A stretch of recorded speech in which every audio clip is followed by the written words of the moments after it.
and 10 runs batted in. Jace Miner will face 4 left-hand batters in the starting lineup tonight. First pitch is thrown at 6:02. Comfortable conditions. Wind blowing over toward the right field corner at about 15 miles an hour. Quickly, 0-2 to Reggio. Start number 2, appearance number 7 on the season for Jace Miner. Gage Williams getting the start behind home plate for Wichita State. He apparently is the heir apparent to Ross Cadena, who has caught nearly every game over the last 4 years for Wichita State.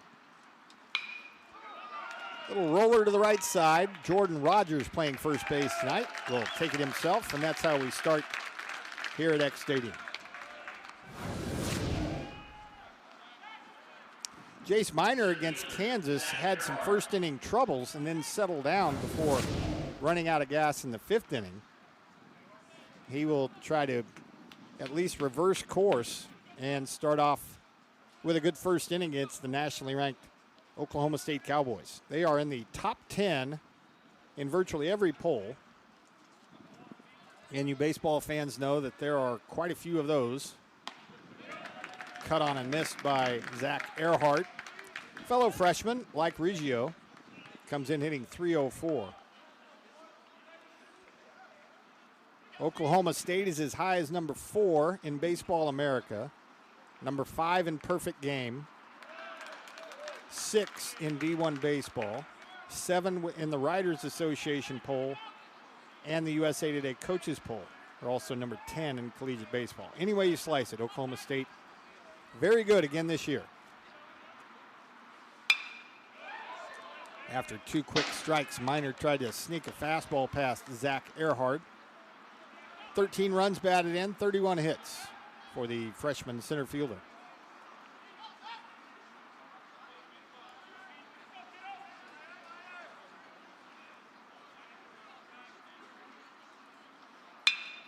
Hit sharply on the ground and into left field for a base hit. So Earhart picked on a breaking ball down and spanked one into left field for the first hit. So 1 on, 1 out, and the left fielder Jake Thompson.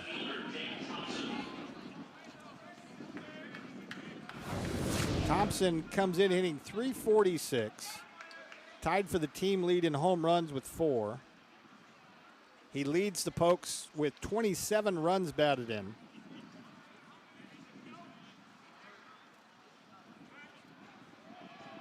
He is in the top 10 in the Big 12 in hits, RBI, walks, and on-base percentage.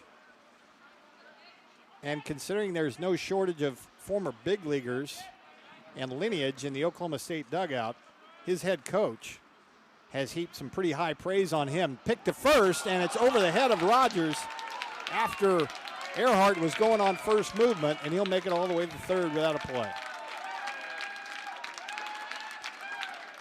So Miner had the right idea, but just lobbed it over the head of Rogers after Earhart took off on the first movement of the right leg by Jace Miner. So runner at third and 1 out here in the first inning. So Oklahoma State threatening immediately. And pretty much a gimme RBI situation for Jake Thompson, who Josh Holliday calls one of the best 2-strike hitters he's ever coached. And Holliday has coached some good ones. Corners creep in for Wichita State here in the very first inning. The middle infielders will concede a run for an out if they can get one. Again, Thompson, 27 runs batted in, and a 28 just 90 feet away. Good pitch by Miner. 1-2.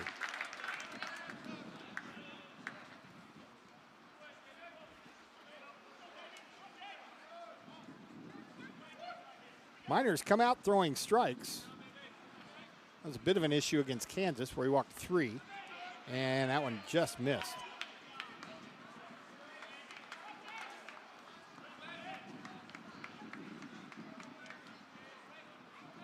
Jake Thompson, 2 hits, 3 runs batted in the K-State series this past weekend.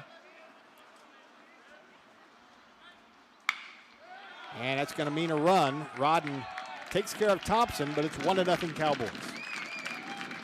RBI number 28 on the season for Jake Thompson. So Minor has, as I mentioned, come out throwing strikes. Although one to Earhart was too hittable, and that one to Thompson, he was able to just roll over and turn into an RBI groundout. And now here's Griffin Dorsching, a guy who's missed a good part of the season.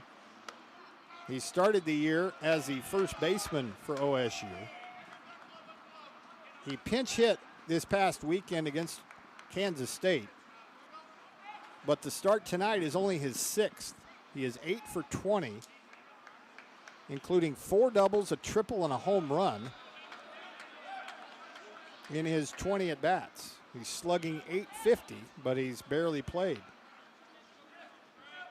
Big, strong right-hand batter with a count his way. And he scorches one into left center field for a hit. Sliding over in the gap is Will Stark to cut it off. So Dorsching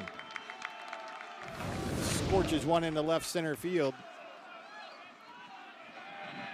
And now that'll bring up the first baseman, the guy that has replaced him at first base, David Mendham. First baseman, David Mendham. So 2 hits in the inning, and now Mendham, 316, 3 homers, 20 driven in.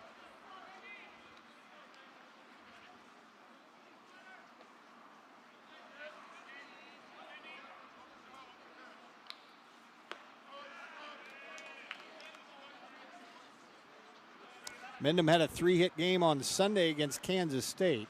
Overall went 4 out of 11 in the Wildcat series.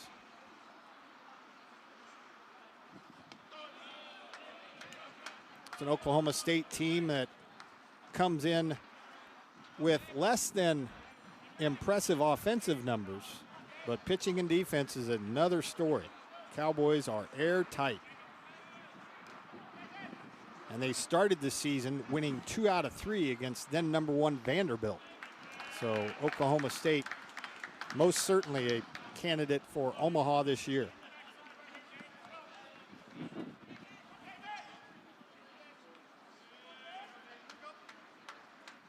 A ball and 2 strikes to the Cowboy first baseman David Mendham. 1 run home here in the inning. That one's to the opposite field, in trouble if it stays fair. The wind straightens it out and just foul. Now the wind blowing toward the right field corner tried to help Mendham there, but it just fell on the wrong side of the chalk. So back to first goes Griffin Dorsching, and Mendham will get another swing. And it looks like in the early going that Jace Minor just needs to refine his 2-strike pitches a little more to keep them out of the strike zone, as the Cowboys have been able to put a couple of 2-strike pitches in play. And that one is a called strike 3, and down goes Mendham. But Oklahoma State, strike 8. Shockers opened their conference play this past weekend at Houston. Will Stark went 1 for 11. Got a hit in the opener on Friday in 3 at-bats. So Will Stark, freshman from Katy, Texas, facing the junior Dylan Marsh. Good pitch by Marsh, jammed him, and to his left goes Reggio, and the throw to first is just in time. So 1 away, and the Shocker first. And now Chuck Ingram. And isn't it funny that you had to come to Wichita, Kansas to see a couple of starting pitchers go head-to-head from the state of Pennsylvania? Dylan Marsh from Elizabethtown, PA. Jace Minor from Reynoldsville. In the air, a mile high, and that one's twisting out of play. The wind will help usher it toward the bleachers. Chuck Ingram leads Wichita State in hitting at 320. Leads them in home runs with 7. He had a hit in every game in the Houston series. He is a modest 5-game hitting streak, Chuck Ingram. And that one's going to make it 6 in a row. Chuck Ingram with a bouncing single through the middle. First shocker base runner, and now Brock Rodden.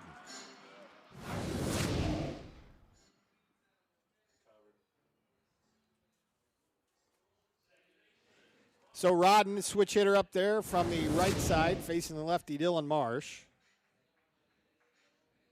Rodden had hits in the 2 appearances he had against Houston. Set out the Friday game due to that ankle issue that he suffered at Kansas. So he went 2 of 5 in abbreviated action against Houston this past weekend.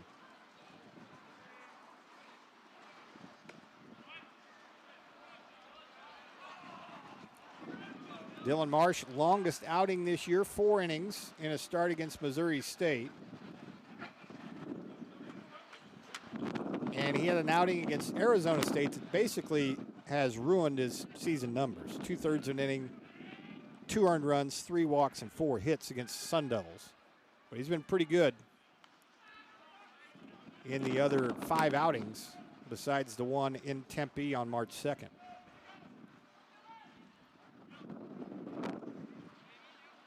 Brock Rodden, 278, 6 homers.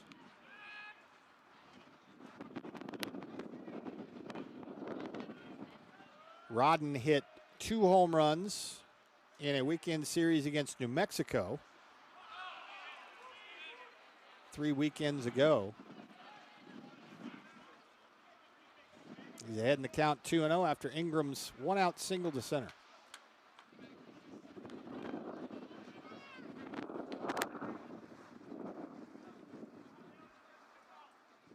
Wind will help, or at least right now, will help a left-handed pull hitter. Rodden picked on a 2-0 and fouled it straight back.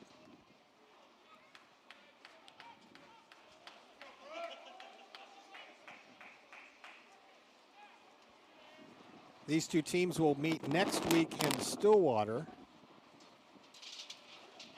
And then at the end of the month, they'll get together at the home of the Wichita Wind Surge downtown and play at Riverfront Stadium.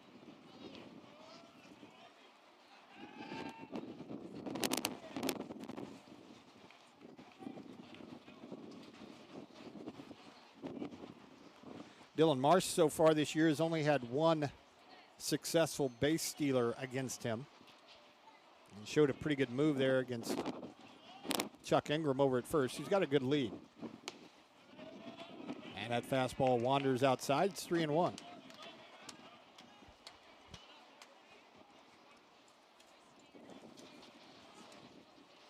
Oklahoma State at the top of the heap in the Big 12 after their 2 weekends. They're 5-1. Percentage points ahead of TCU. Foul back on a pitch up, 3-2. OSU's RPI currently at 29 in the NCAA's official RPI. And that game next week down in Stillwater will be a Wichita State 4A into nearly brand new O'Brate Stadium. Beautiful facility, almost brand new. Yeah, swing and a miss by Rodden, down he goes. So a breaking ball pretty much right there, and Rodden swung through it for out number 2. Here's another look.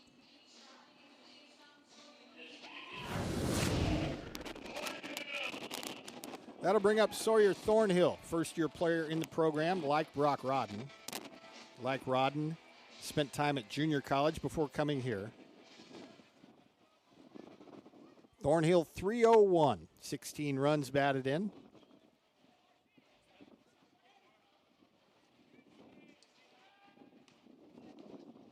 Thornhill on Sunday against Houston, 1 out of 3, and Ingram is tagged out before he had a chance to really come set over there at first base. Mendham tagged him out, and that's how the Shocker first comes to a close.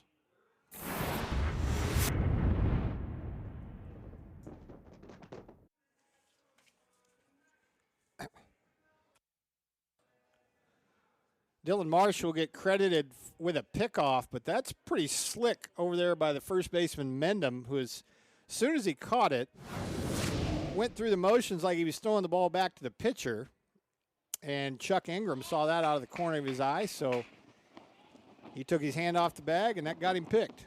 So here we go to the second inning.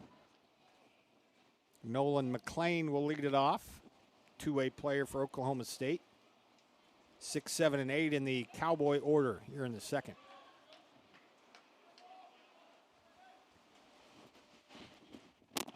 Miner gave up a couple of hits and a run in the first and delivers a little high to Nolan McLean. McLean 238, 5 home runs as a hitter. And he's appeared in 7 games out of the bullpen as a pitcher. And he's ahead in the count, 2 balls and no strikes.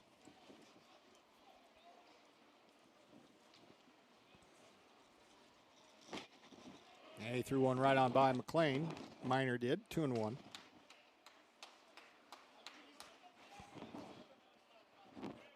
McLean, one of the players that got some preseason All-America mention. And that's a little bit high.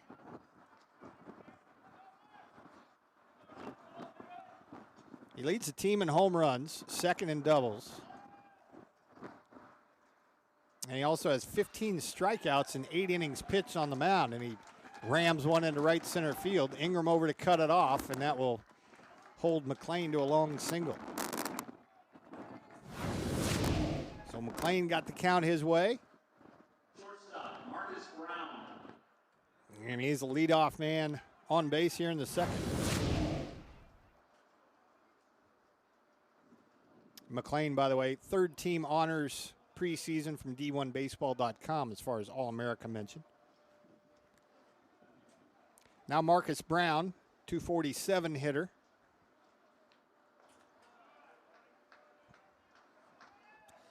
Third hit for Oklahoma State off Jace Miner here in the early going.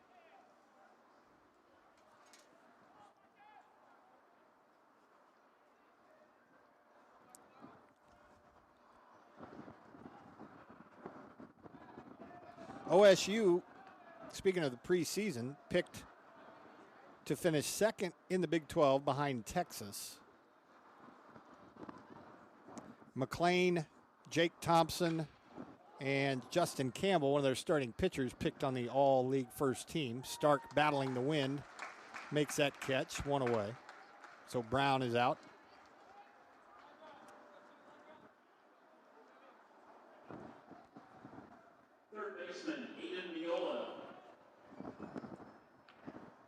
So 1-on-1 out now for Aiden Mayola.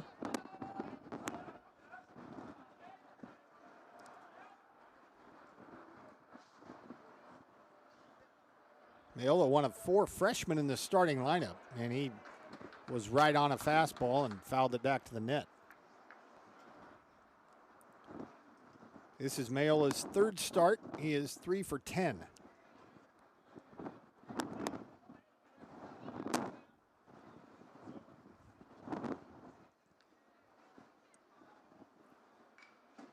No balls and 2 strikes.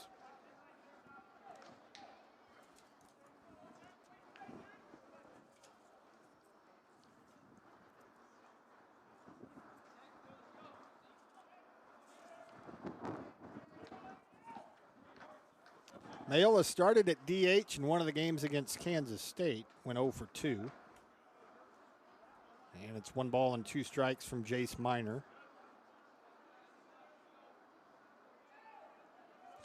When he's played, more times than not, Mayola has gotten in at third base. Gets a start there tonight.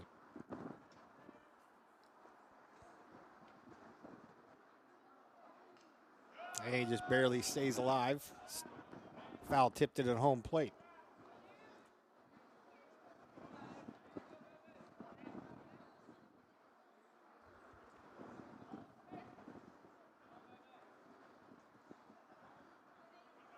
So Mayola so far this year, 3 hits, all of them singles. Scored a run and driven in 3.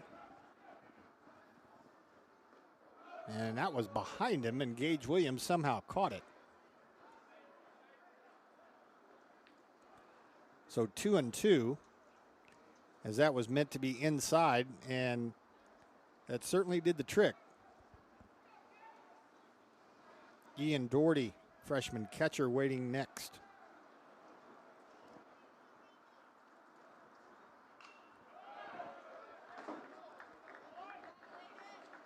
The wind was out of the north, about 15 to 20 at the outset, has really picked up. It is roaring over toward the right field corner now.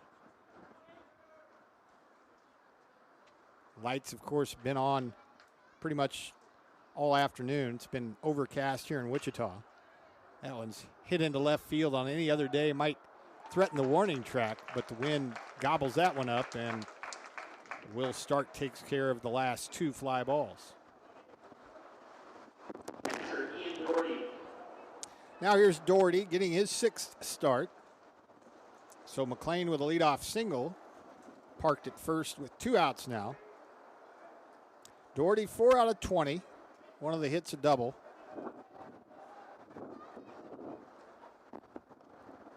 That one nips the inside corner, 0-1 from Jace Miner.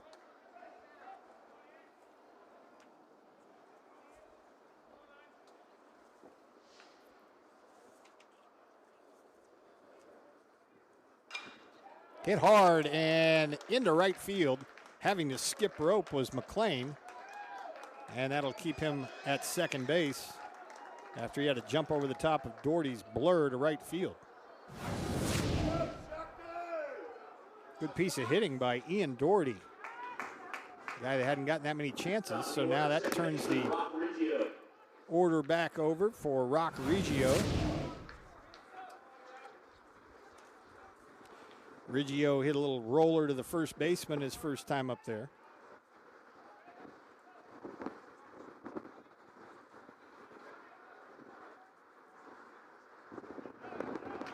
Williams with a block behind home plate, 1-0.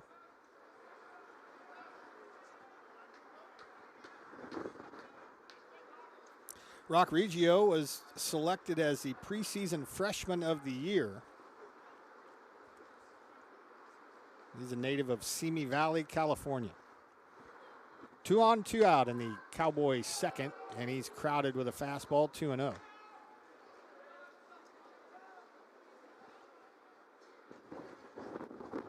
In the first inning, Jace Miner barely threw pitches out of the strike zone. He's come back down to earth just a little bit here in the second. He's fallen behind a few more. And he's got a big pitch to make here to Rock Reggio. Got one past him, floated one up there, 2-1.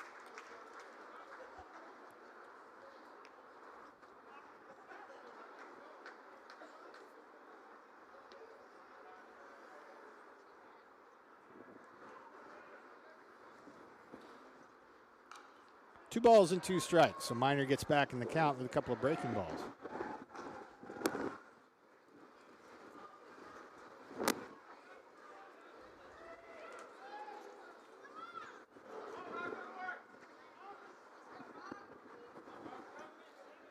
OSU scoring about 6.5 runs per. Again, they took 2 out of 3 from Kansas State and Manhattan this past weekend.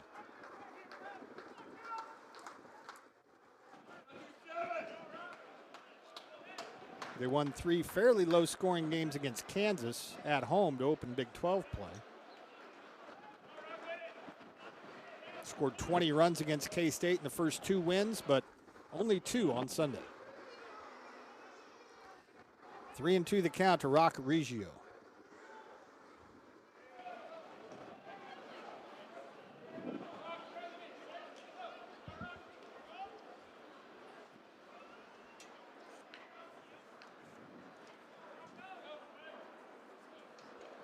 And Miner tried another breaking ball, but that one missed. First walk of the game by Miner, and now they're loaded up for the heart of the Cowboy order. So a leadoff single, 2 fly balls, And now a base hit and a walk. And that'll bring up Zach Earhart.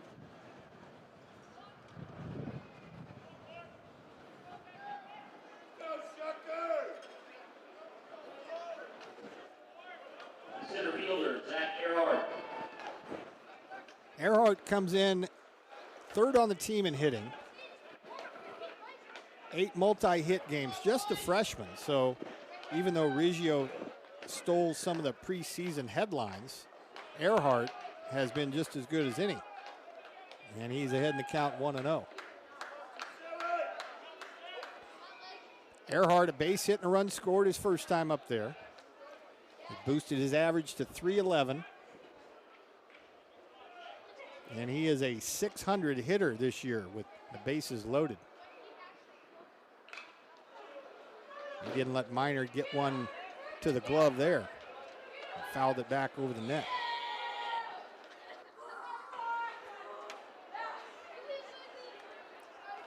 Cowboys with 4 hits already. Earhart came home on a ground ball by Jake Thompson last inning.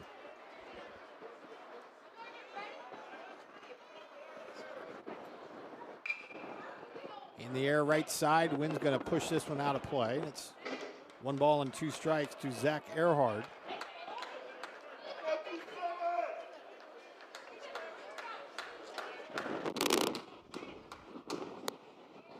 Miner having to work hard to keep this a 1-0 game.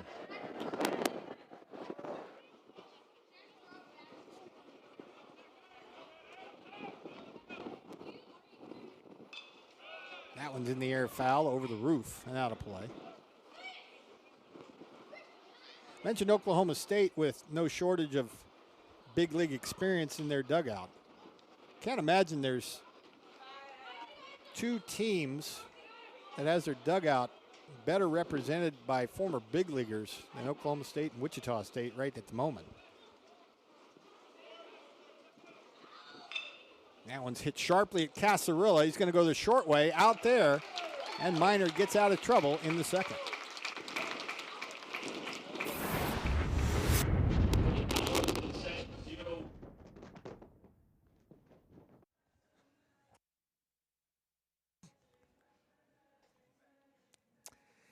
Dylan Marsh out for inning number 2. He faced a minimum in the first. Got a kind of sleight of hand pickoff by his first baseman, Mendham. There you see the boys in blue.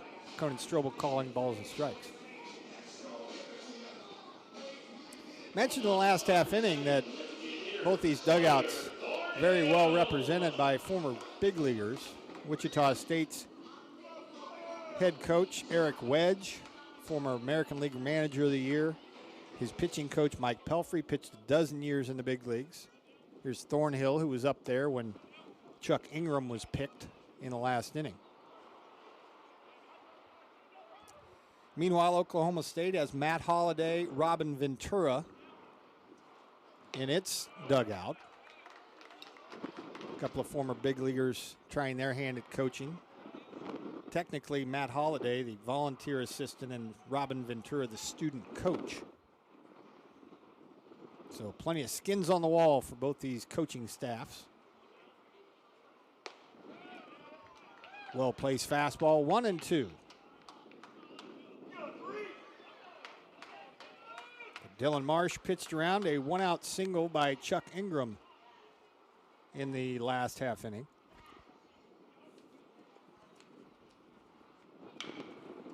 Thornhill went after one away from him. And good effort by Mayola, the third baseman, ran a long way, but that ball wasn't coming back.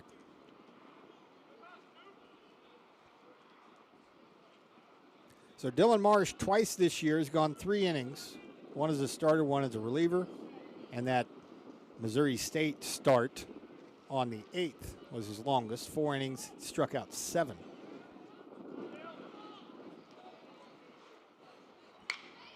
And a seeing eye ground ball is going to make its way into left field off the bat of Thornhill. So Wichita State gets its second hit. Leadoff man aboard here in the second. Thornhill earlier this year had a 19-game hitting streak. As a matter of fact, it was his first 19 games that he'd played in a Shocker uniform he got a hit.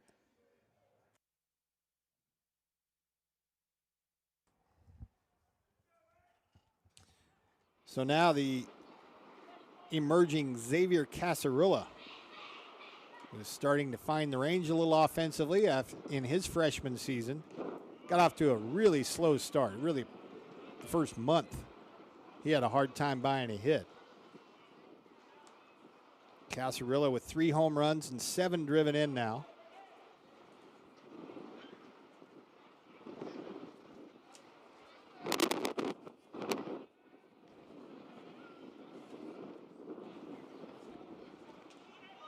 Casarilla had a 3-hit game on Saturday against Houston. That was his first 3-hit game as a Shocker. Pitch out away from him, tried to go that way and missed, 1-1. That'll be the idea tonight for right-hand batters. Look middle away and serve it that way. Try to hit one into left, and with any lift on it whatsoever, you're going to be barking up the wrong tree if you want to hit. Change up, laid off, 2-1.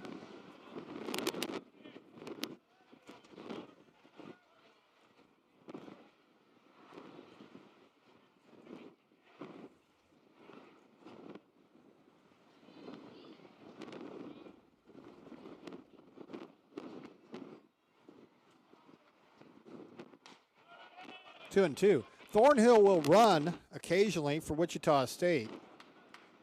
He is 3 out of 5 in steals. But as I mentioned earlier, Marsh has given up only 1 steal while he's been out there. And you can kind of see why. He's got a good move, and he will pay some attention to his base runners.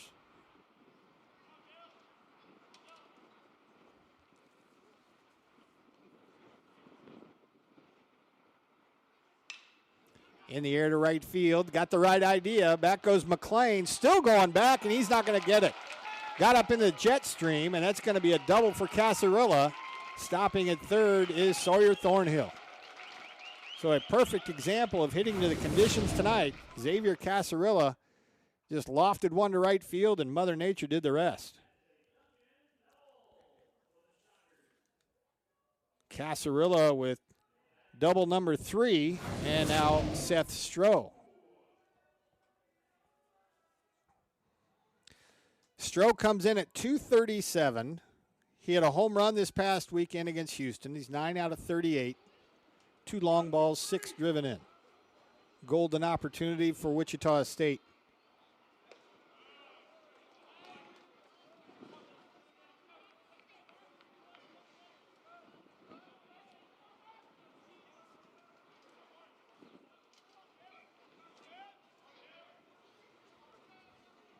Left-hander against left-hander. Stroh is quickly down in the count, 0-2.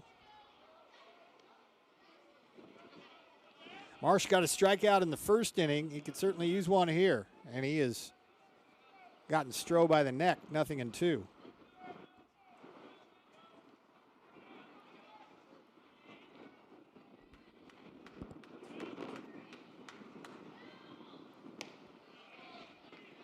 One ball, 2 strikes. Thornhill singled, Casarilla doubled.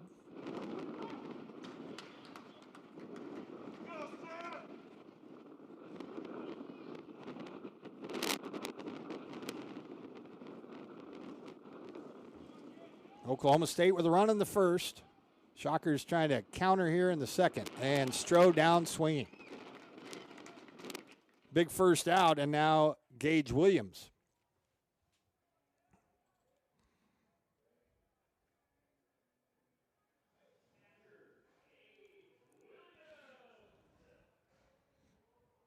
Williams comes in 3 out of 15. This is start number 5 for him. I mentioned it earlier. The Shocker backup catcher over the last 4 years doesn't get much playing time behind Ross Cadena.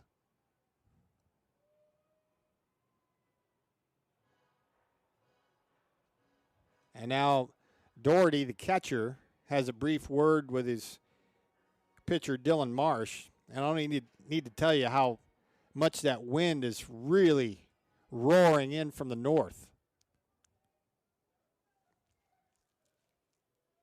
So Gage Williams, 3 for 15, all the hits singles. Corners are creeping in, especially the first baseman, Mendham.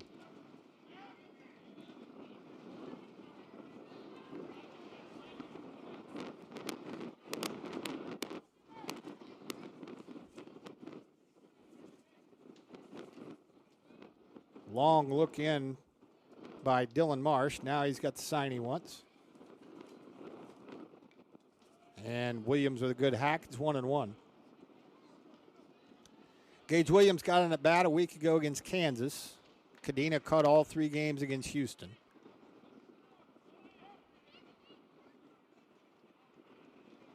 Williams, after going 2 for his first 5, has gone just 1 for his last 10. But RBI situation here. And this should score a run. The throw across is in time, and Thornhill scores, and we're tied. Williams with an RBI ground out.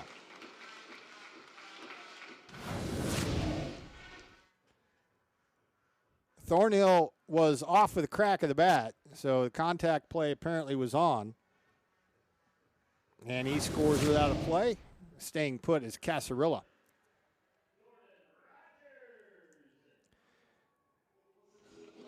Now here's Jordan Rogers getting his 6th start of the year. 5 out of 27, 185.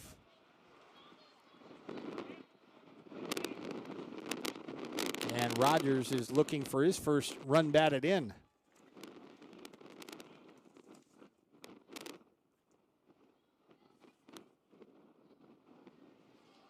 Rogers 5 singles, 2 doubles. Getting his first start at first base tonight. Fouls one back to the net. Rogers, like Williams, got 1 at bat against Kansas in the midweek.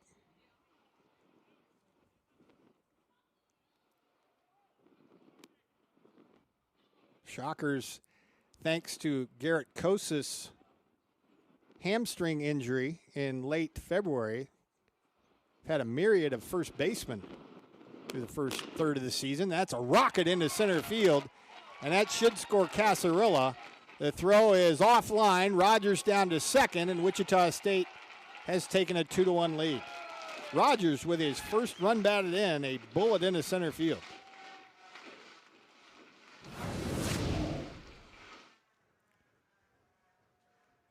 So really, considering the conditions, Wichita State has played it about perfectly offensively in this inning. Hard low liners, and the big blow was Casarilla using the conditions to help him get a double that short hopped the right field wall. Here's Andrew Stewart.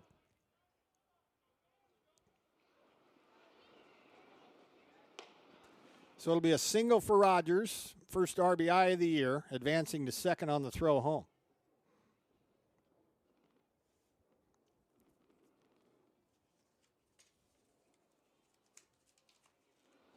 Pick play at second, and back to second base diving is Rogers. No throw by Dylan Marsh.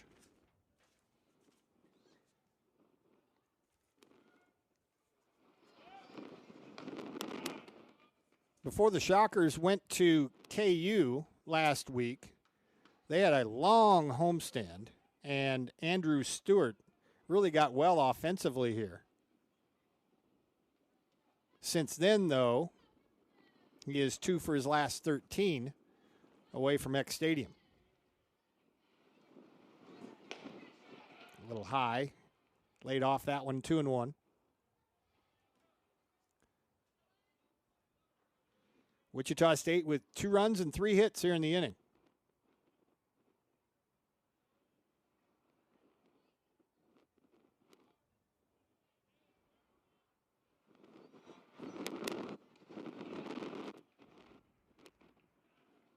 Really, the only thing saving those down in the elements is the air temperature. It's in the 60s, so that brisk wind out of the north, a lot more tolerable when it's 67. Stewart with the count his way at 3-1. Will Stark due up next. And he lost him ball 4. So a base hit and a walk at the bottom of the Shocker order. And that'll bring up Will Stark, who grounded to second to start the Shocker first.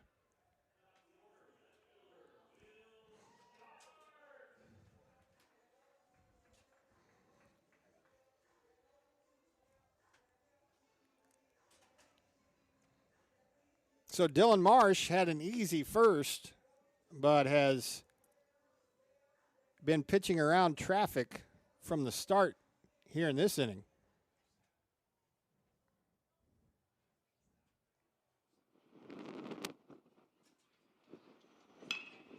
Yeah, that one's lashed between Mike Sirianni and the bag down toward third. Rogers retreats to second. Hits are now even at 4 after Wichita State's 3 hits in this inning. Jace Miner pitched out of a bases loaded situation in the top of the inning. Into left center field. Will the wind hold it up? It will, just enough. And a diving play by Earhart in left center field saves Oklahoma State another run or so.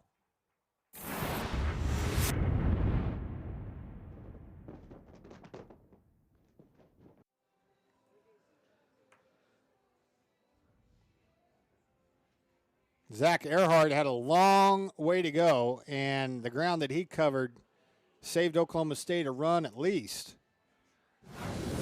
and keeps this game a 2-1 ball game, heading toward the third. 3, 4, and 5 in the order for Oklahoma State, and this is how you want to be pitching to Jake Thompson with the bases empty. He knocked in Oklahoma State's first run in the first. Rodden to the backhand, gathers himself. Nice play, 1 away. Thompson hit it sharply, and Rodden kept it out of right center field. And probably not the easiest thing to do for Brock Rodden, too, when you consider he had an ankle injury in that KU game a week ago. So coming to a screeching halt and gathering himself. May have put a little extra stress on that ankle, but it looked good making that play. Here's Dorsching. Dorsching got the count in his favor and hit a rocket into left center field his first time. So he is now 9 for 21. 2 good pitches from Miner. Quickly 0-2.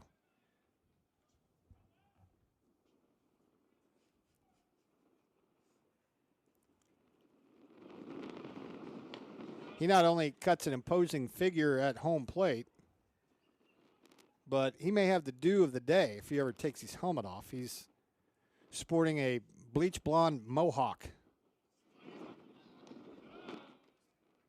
He's 6'4", 250, a graduate from Northern Kentucky. And he's been out of the lineup for the better part of a month. And now he's worked the count to 3-2.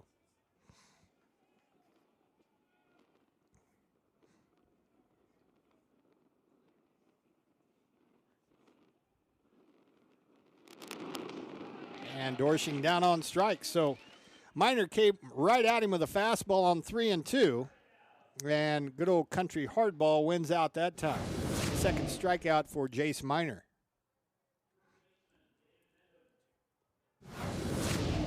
Two down now for David Mendham.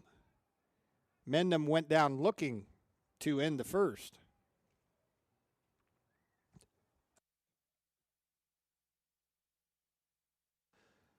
OSU has left 4 on in the first 2 innings, including the bases loaded last inning. Miner trying to set down the Pokes 1, 2, 3.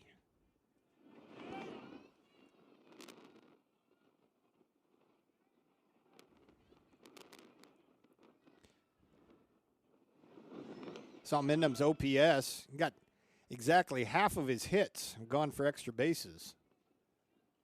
9 doubles, 3 homers.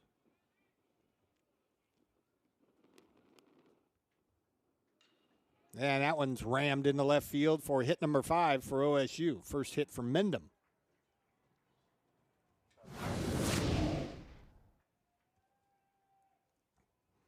It's a team that's only hitting .264.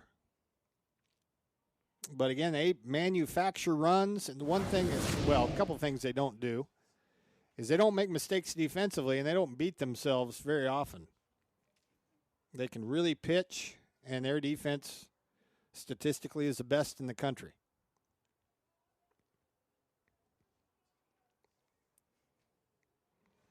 That'll save an at bat for Nolan McLean. He singled his first time up there.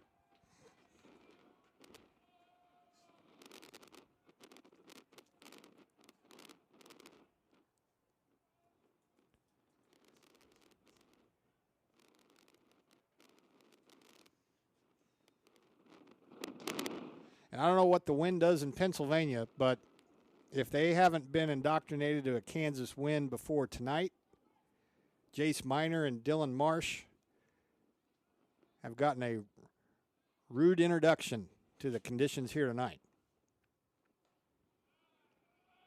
2-1 to Nolan McLean.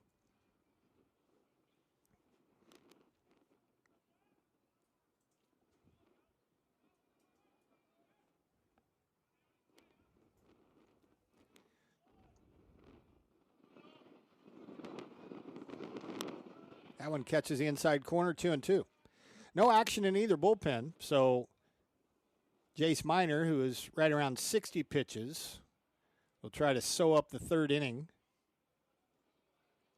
And Marsh at 39 pitches figures to go out for the bottom of the third. And here we go to that bottom of the third with Jace Miner racking up 2 strikeouts here in the frame.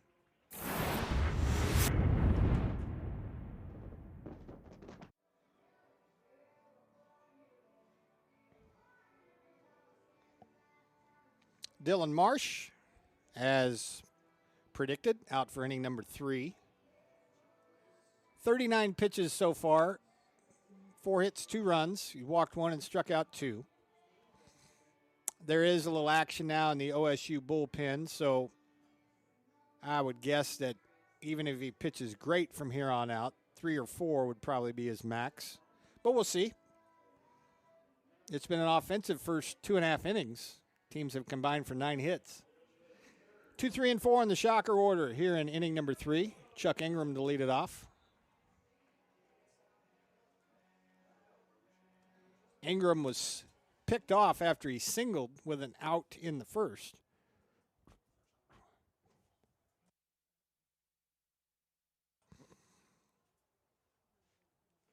And Marsh couldn't get together with his catcher Doherty. Now has. And he casts one in there for a strike to start the bottom of the third.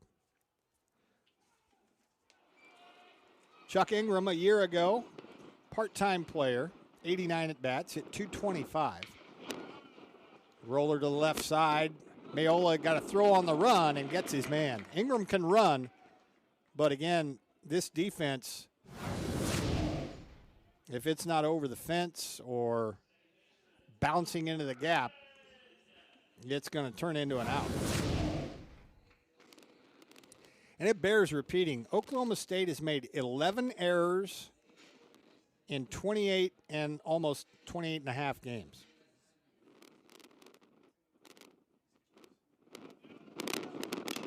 Rodden skies one on the infield. See what the wind does with this one. And a great, great play and read by Mayola, the third baseman, who came a long way down the line. And he was really the only one that had a good grip on where that ball was going to end up. And that is certainly no slight against anybody else. This is a jet stream of borderline inland hurricane proportions. 2 quick outs for Marsh, who could use a quick one after a long second. Thornhill taking all the way, takes it right down the chute. Sawyer Thornhill singled and came home on Rogers' base hit, on Williams' ground ball, I should say.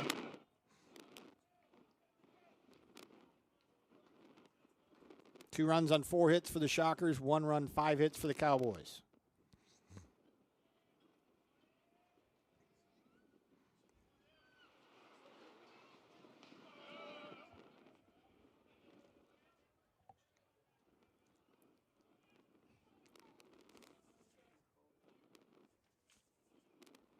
Marsh faced the minimum in the first, looking for a first conventional 1-2-3 inning, and he's going to get it. Third strikeout for Dylan Marsh, and we go to the 4th in Wichita.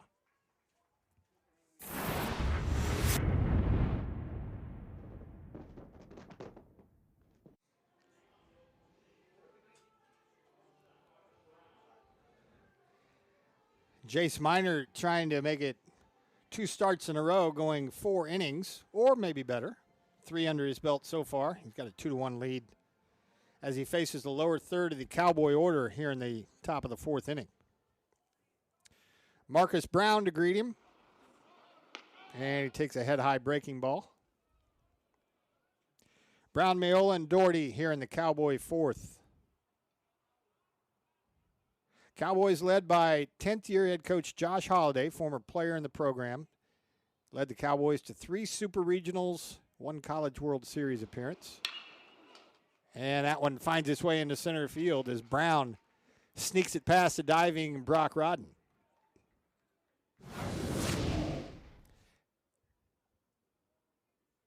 Sixth hit of the game for Oklahoma State.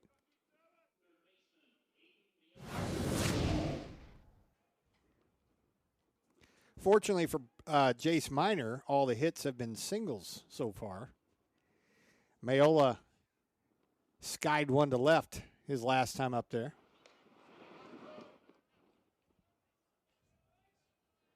Both these lefties living in the mid to upper 80s with their fastballs.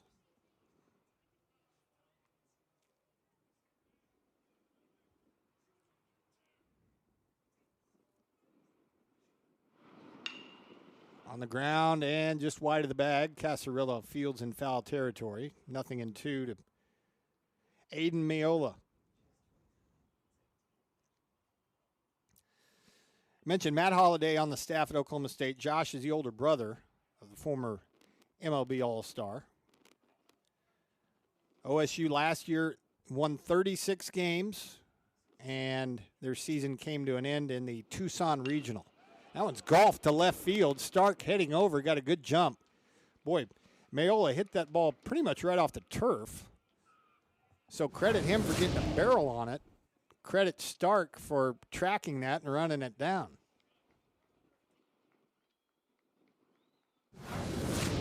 So 1 out now for Doherty. Doherty picked up his 5th hit of the year. Good piece of hitting as he guided one into right field. Hit behind the runner, who at the time was McLean.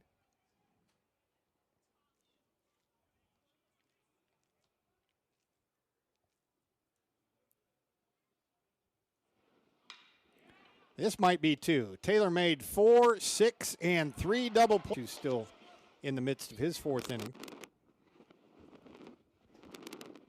And now he's fallen behind Gage Williams 3-0.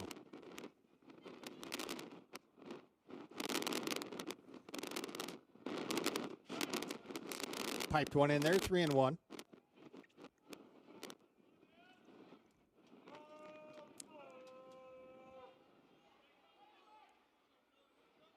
Gage Williams from Sapulpa High School in Oklahoma. Redshirted last year. And just in case Casarilla had some bright ideas, had taken off on 3-1.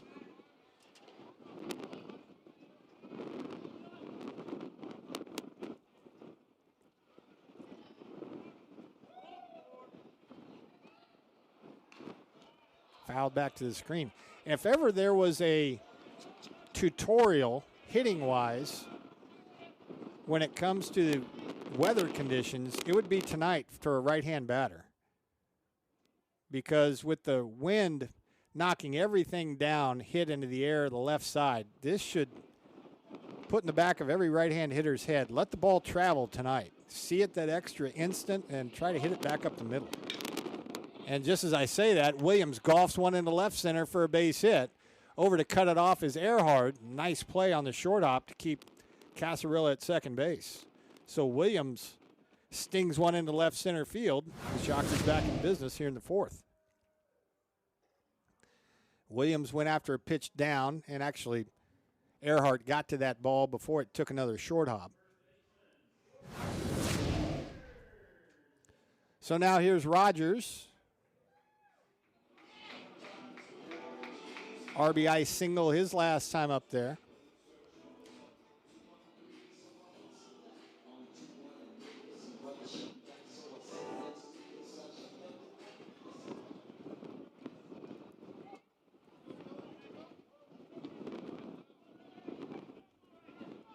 So the Shockers threaten once again as Jimmy Ramsey starts to loosen the OSU pen.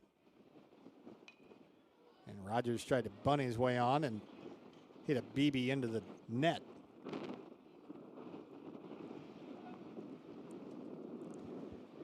Cowboys with 6 hits, all of them singles. Shockers with now 5 hits. Only Casarilla has an extra base hit tonight. Inning started with a throwing error by the third baseman Mayola.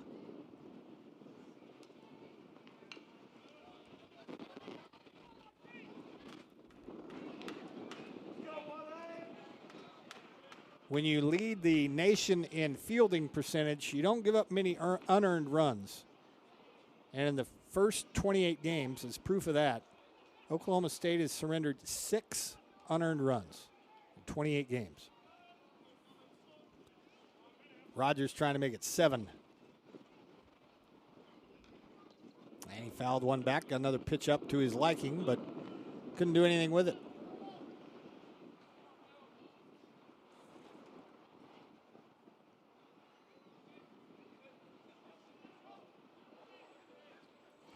Wichita State, by contrast, has given up 3 times as many unearned runs as Oklahoma State this year.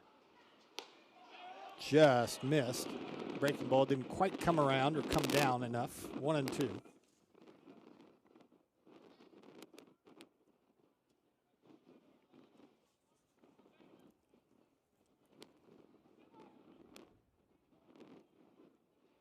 Jordan Rogers got his first RBI base hit last time up there.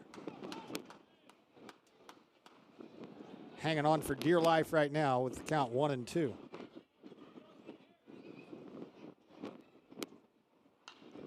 And he triggered late and fouled it back, but had the right idea.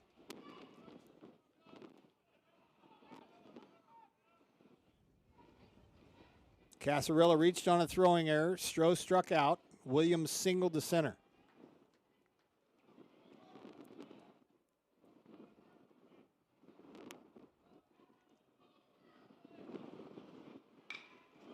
And that's chopped over the head of the third base coach, Mike Sirianni.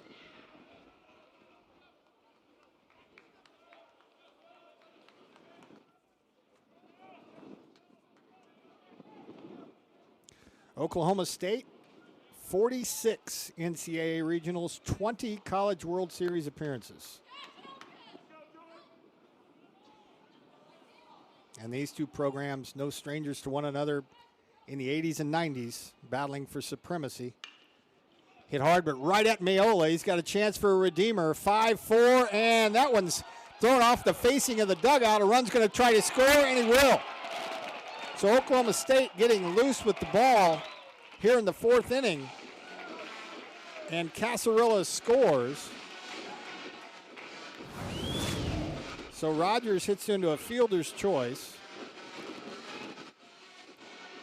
And staying at first is Rogers.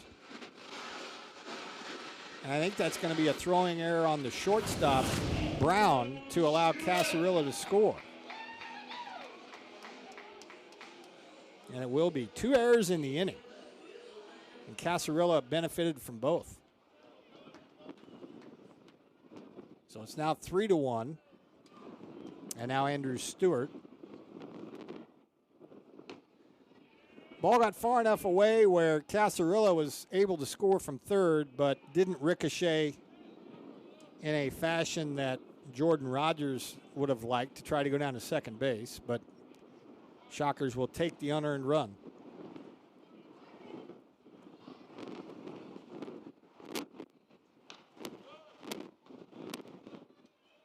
And I said that was a throwing error on Brown. It's on Riggio, the second baseman, of course, on the around the horn attempt at a double play.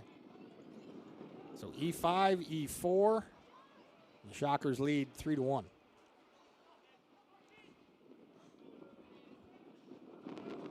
Stewart walked his first time up there.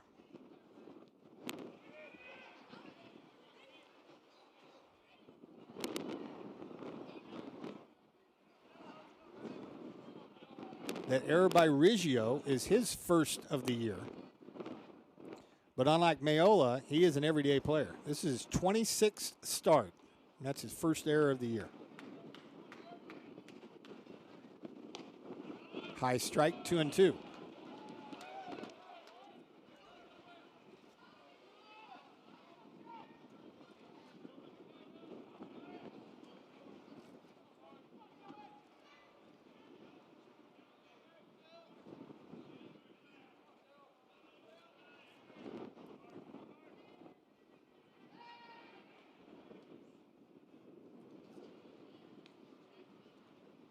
Jordan Rogers has stolen 1 base this year, in case you're curious. Wichita State as a team has swiped 21. And just inside, 3-2 to Andrew Stewart. So now Mendham, the first baseman, will alert his pitcher, Dylan Marsh, that he's going to be behind Jordan Rogers at first. So Rogers will get a little extra head start, assuming Marsh goes to the plate.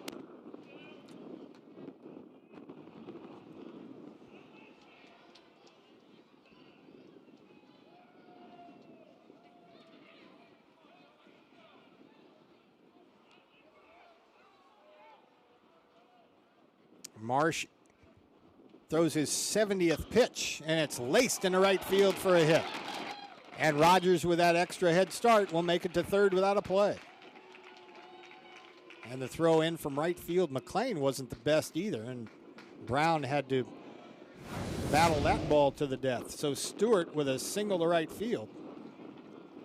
And we'll see if Dylan Marsh is allowed to continue here as pitching coach Rob Walton makes a trip to the mound after Wichita State's 6th hit off of Dylan Marsh. Rob Walton in his 10th season as a pitching coach at OSU, longtime head coach at Oral Roberts.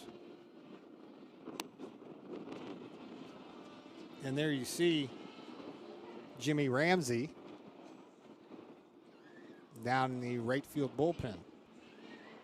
So they'll stick with Dylan Marsh for the time being, and he'll face Will Stark. And I would say that Will Stark is going with the pants above the knees today, but I'm almost sure that those aren't really baseball pants at all. And the fact that we have come to this, the pants over the knees that's turned into shorts, is something. Stark fouls it back. Whatever works for you, man. But those are made to order. And Hunter Pence, I feel like, started all this by pulling his pants up above his knees and wearing the soccer socks.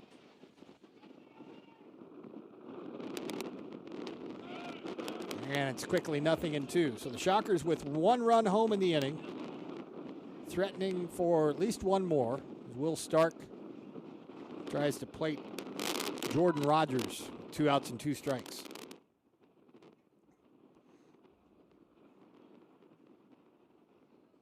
Stark has grounded to second and flied to center, and there goes Stewart to second base, and they are going to absolutely concede this as the Shockers tried to steal a run, and Oklahoma State did not allow it.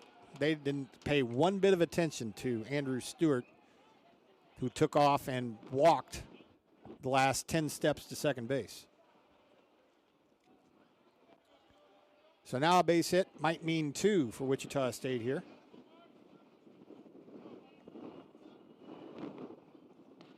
And Marsh didn't bite on Stewart taking off from first and struck out Stark to end the 4th.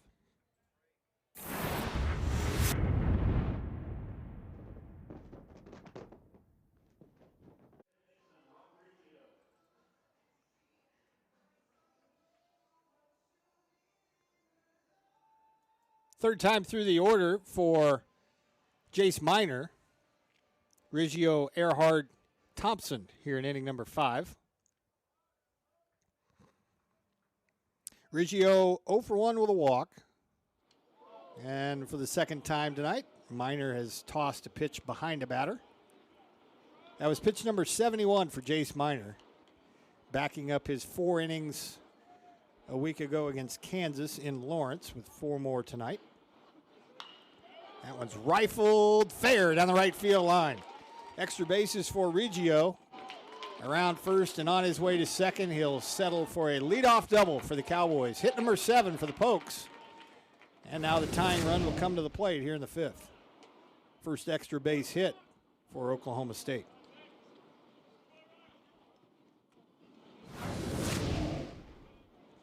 Center fielder, Zach Earhart. Earhart 1 out of 2. He had the big at bat so far in the game for Oklahoma State. It came with the bases loaded in the second, and he grounded into a fielder's choice.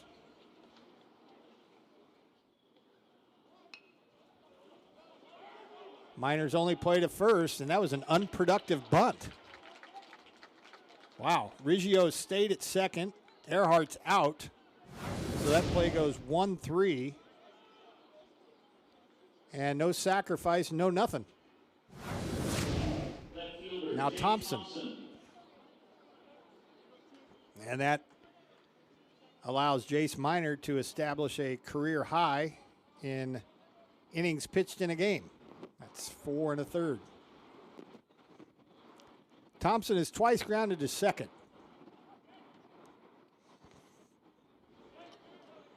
First time he did it, brought in the only run of the game for Oklahoma State. Came back in the first.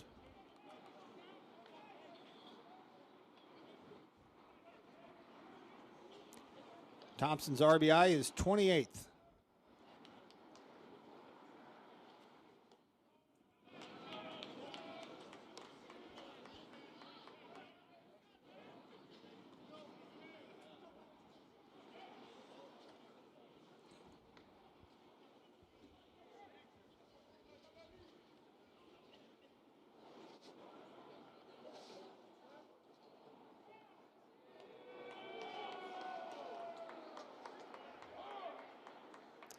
Next pitch from Jace Miner will be his 76th.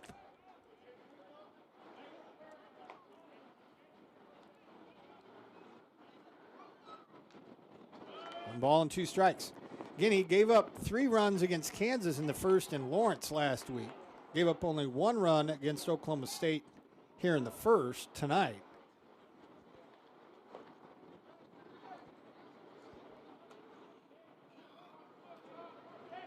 And trying to hang on to a 3-1 lead that Wichita State has given him with 2 in the second and 1 in the fourth.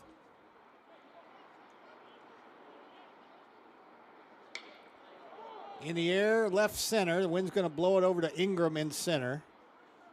And 2 down.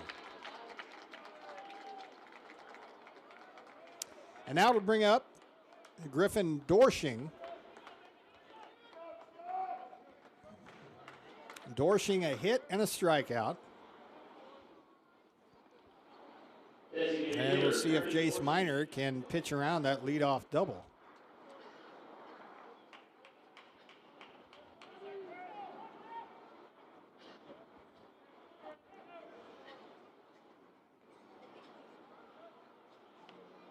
Miner's first pitch to him is a little high.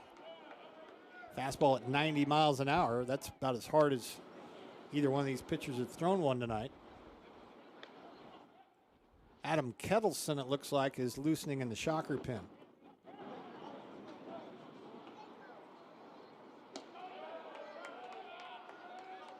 Miner so far tonight has only walked one. That was Riggio back in the second.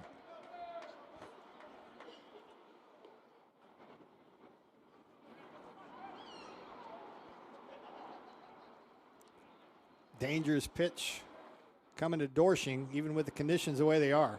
And he threw him a breaking ball, a beauty. 2-1. With a base open and a 2-0 count, Miner flipped a breaking ball in there for a strike.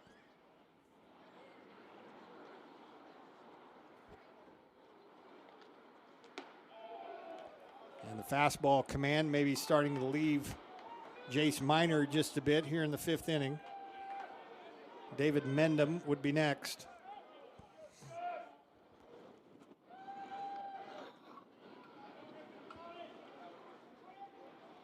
That one's in there, and Dorsching went to hacking at it. 3-2. Cowboys with 7 hits, Shockers with 6. Oklahoma State, though, 2 costly errors, and rare at that.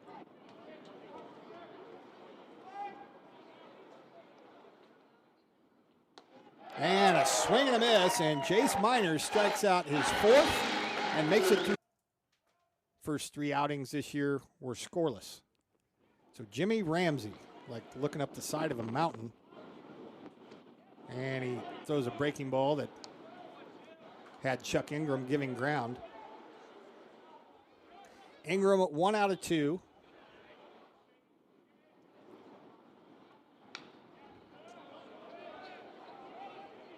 Three runs, 6 hits, 1 error, Wichita State.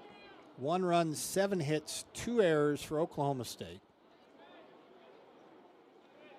Remains to be seen if Jace Miner's night is done, but he threw 5 and gave up only 1 run and only 1 walk against top 10 Oklahoma State halfway through this one.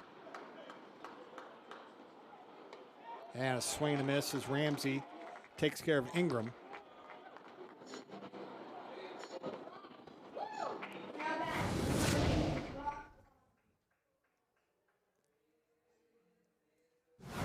Jimmy Ramsey is a native of Minnesota. He's a grad transfer from Kentucky.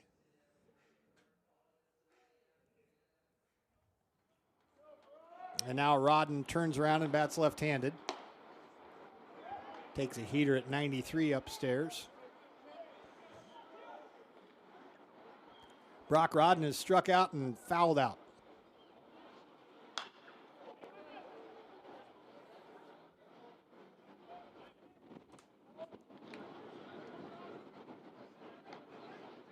Kettleson continues to warm in the Shocker bullpen, so the signs would point to him becoming the next Shocker pitcher.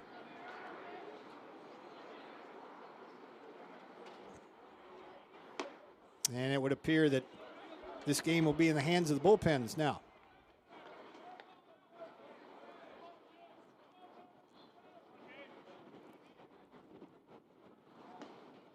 Over but low, 3-1 to Brock Rodden. Only 1 walk each for these starting pitchers here tonight.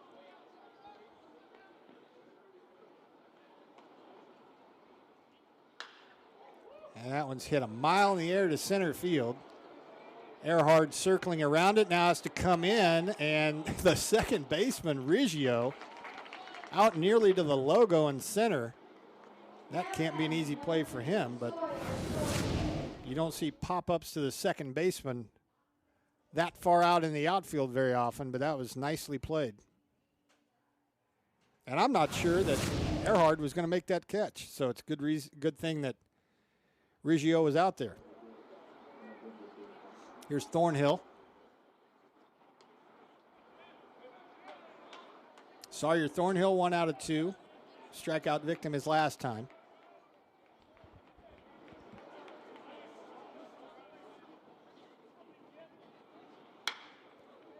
A little flare into center field. Earhart on his horse, and an over-the-shoulder catch made by Brown, the shortstop. And now they're flashing the leather, Oklahoma State, showing you why they're the top defensive team in the country. What a couple of plays to end the Shocker fifth.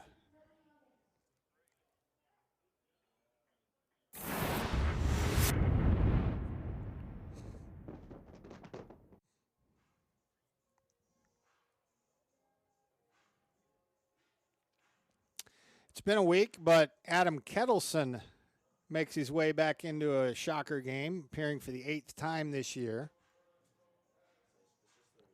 Last pitched on the 26th against Creighton, 26th of March, that is. 2 innings, 1 run, struck out 3. Kettleson, grad student from the University of Iowa. He will face David Mendham here in the top of the 6th. Oklahoma State a run in the first. Wichita State 2 in the second, 1 in the fourth.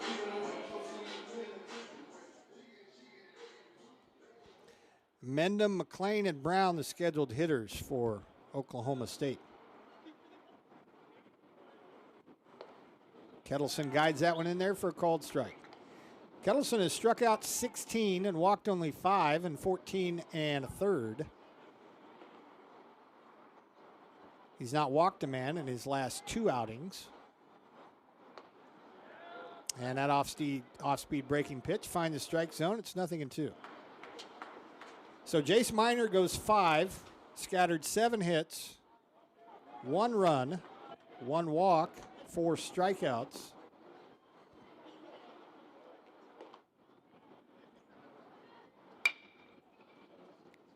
Stewart gobbles up that ground ball and takes care of Mendham, 1 away.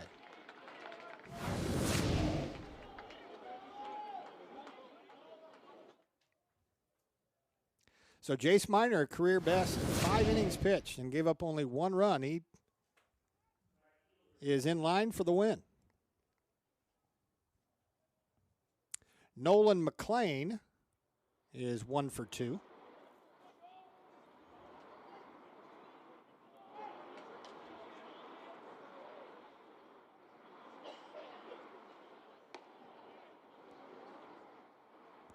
Kettleson has pitched as many as 3 innings in an outing this year. He did it twice. 2 of his last 3 outings, he's gone 2 innings. Little cue ball to the first baseman, Rogers, and he'll skip over to first base and take it unassisted. So 2 down, and now Marcus Brown, the scheduled hitter.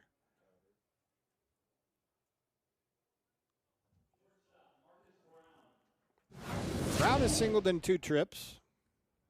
There have only been 2 Cowboys that have yet to reach base safely tonight. That's Thompson, their best hitter, and Miola, who's on deck.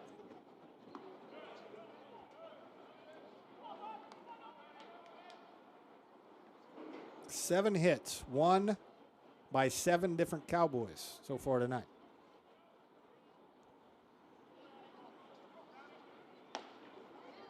One ball and 1 strike to Marcus Brown.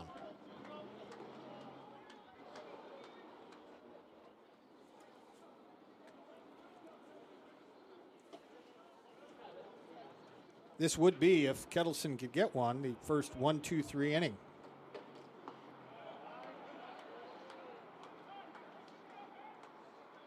Brown went 3 out of 8 over the weekend against Kansas State, knocked in a couple.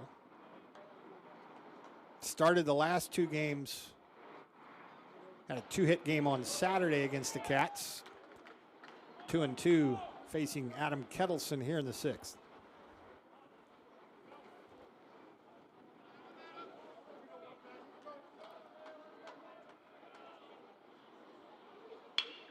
And back through the middle of that one goes and into center field.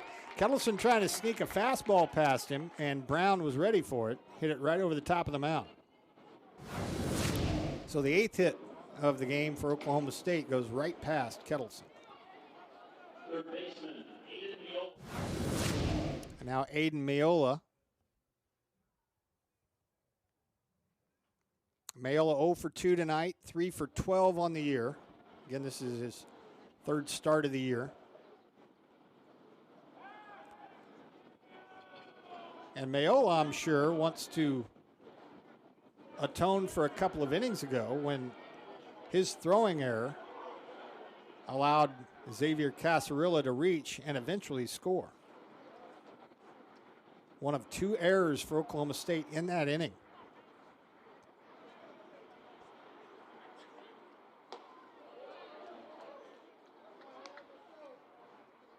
Mayola has twice tested Stark in left field.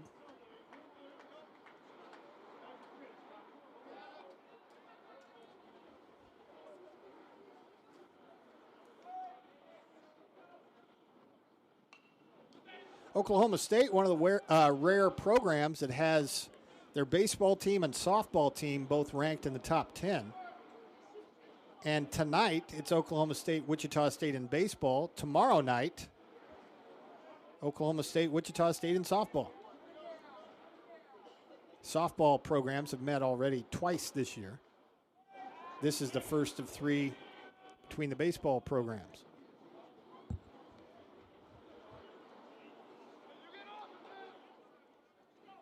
Kettleson way out in front of Aiden Mayola. Marcus Brown, by the way, no stolen base attempts yet this year. And Kettleson strikes out Mayola as we head to the bottom of the 6th.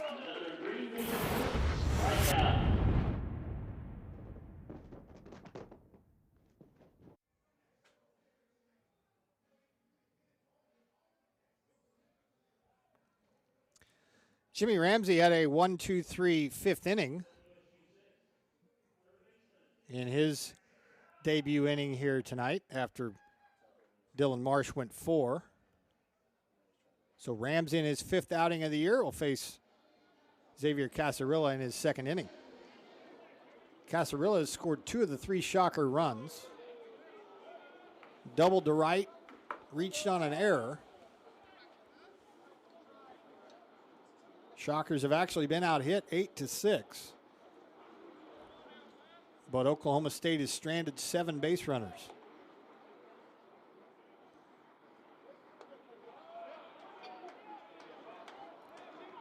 Ramsey casts that breaking ball in there for a called strike. Big right-hander, and I mean big.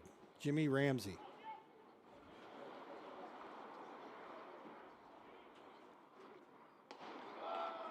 And when you're this far into the season and you're Xavier Casarilla, just wanting that one more hit that might get you above the Mendoza line. He is currently 193 after 1 for 2 so far tonight, and now it's 3-1 to him.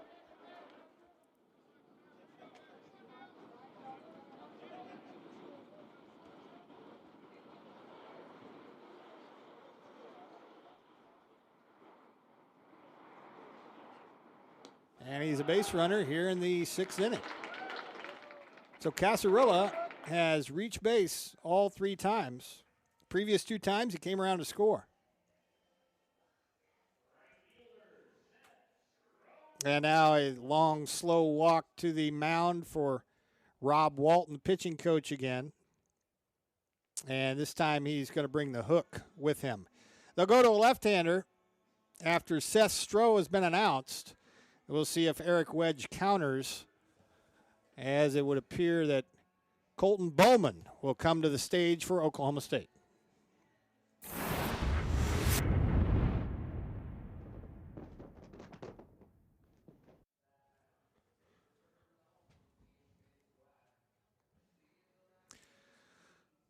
Colton Bowman hadn't been out there very often this year. This is only his 4th outing, all in relief. Last pitched against Oral Roberts on March 23rd and gave up his only base runners of the year. Gave up a hit, 2 walks, 2 of the guys scored. That was in a 9-4 win. So, 1 on, nobody out in the Shockers' 6th, leading by 2.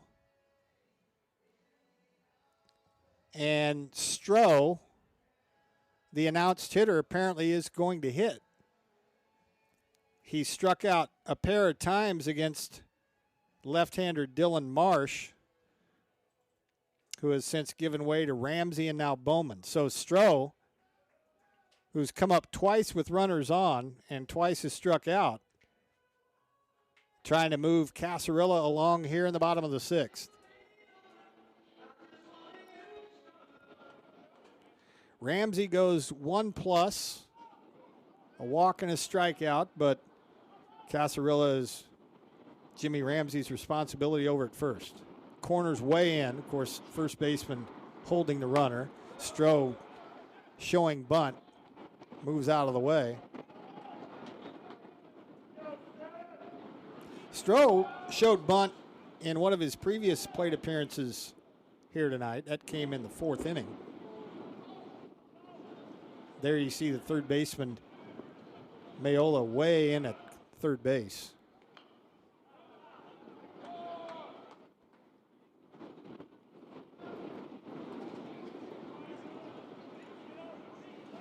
So Eric Wedge sticking with Seth Stroh, letting him have another swing against left-handed pitching. He's 1 for 9 so far this year against lefties.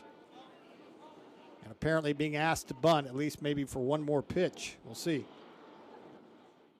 He does square and takes high, 2-1.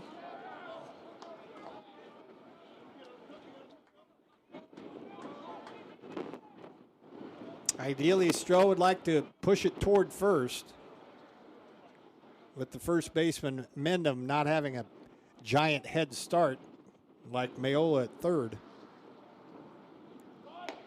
And he takes upstairs, 3-1. So now it's up to Bowman to throw him a strike. Right-hand batter Gage Williams will be next. Pair of right-handers loosening for Oklahoma State, so this may be one and done for Bowman, needing to throw a strike. And he can't do it. Ball 4, he walked him. Stroh trying to bunt. Bowman wouldn't let him. And that pushes Casarilla down to second base. And now with Gage Williams, the bunt still the play.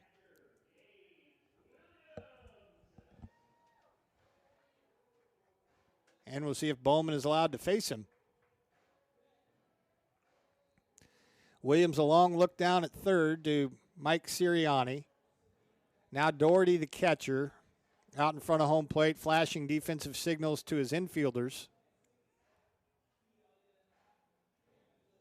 And Colton Bowman calls him out. Let's just have a chat, shall we?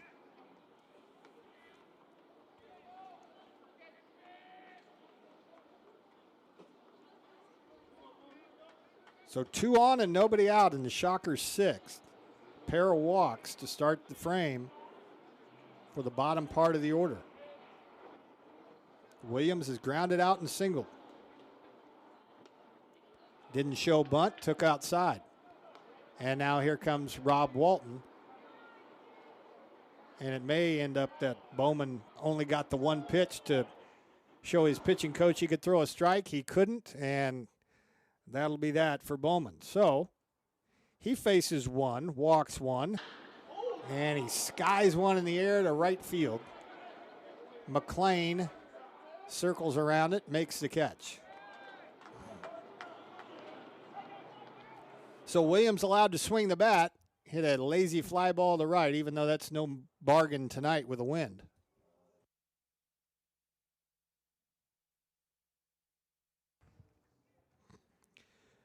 Now here's Jordan Rogers. He's 1 out of 2 with an RBI.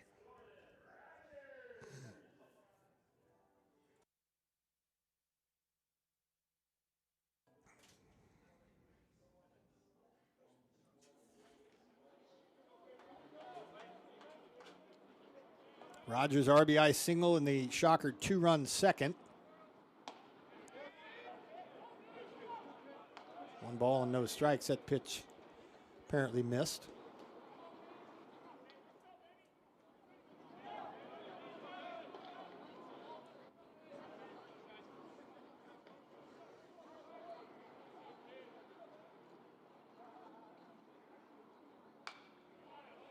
1 ball and 1 strike. Fastball at 95 on the stadium radar gun. Root with 18 strikeouts and 18 2/3. Now make it 19 innings.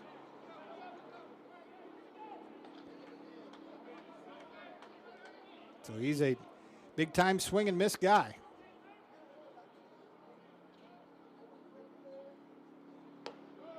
And that breaking ball cut on and missed, 1-2.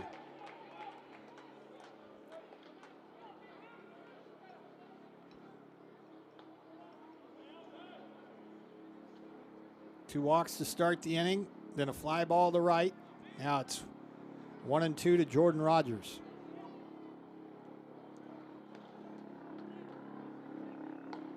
And a good breaking ball swung on and missed. So Rogers down on strikes. Root answers the call, and now one more to get, and Andrew Stewart.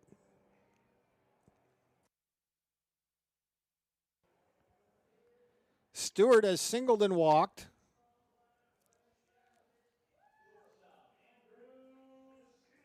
Base hit his last time up there.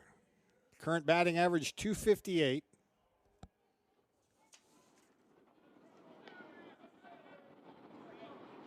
Andrew Stewart is a .333 hitter with runners on base, and he went too far on that breaking ball. So looks like right-hand batter's going to have a fit with Baden Root. He's got that slider working.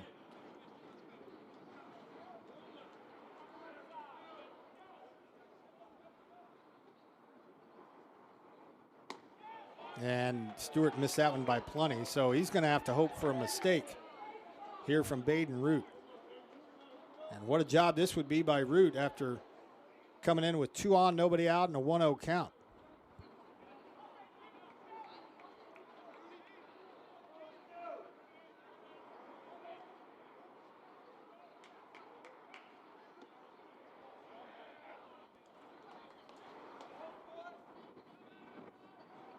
Andrew Stewart, a second inning walk, 4th inning single against the starter Dylan Marsh.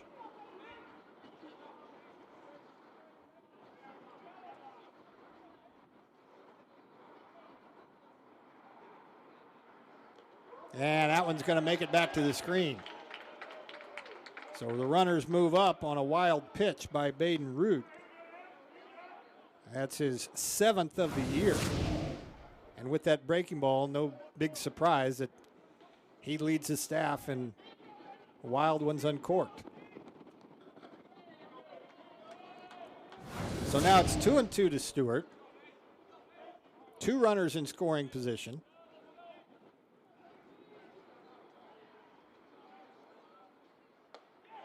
And that's a called strike 3 by the home plate umpire, Conan Strobel. So Root gets out of trouble in the Shockers 6th.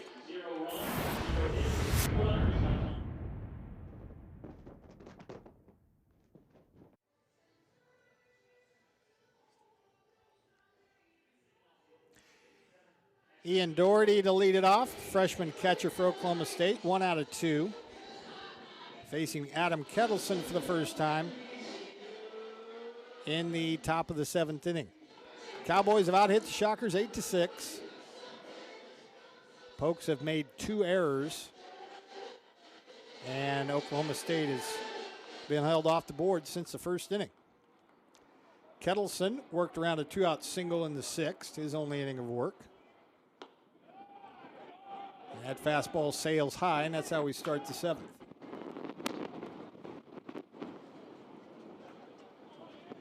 Doherty a single to right and a 4-6-3 double play.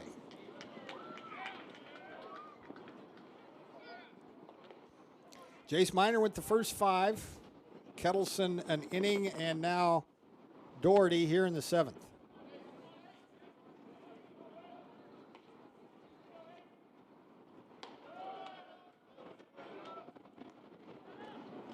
Baden Root bailed out Jimmy Ramsey and Colton Bowman in the top of the inning. And OSU trying to go to work here in the top of the 7th. And Kettleson falls behind the 9-hole hitter, 3-1.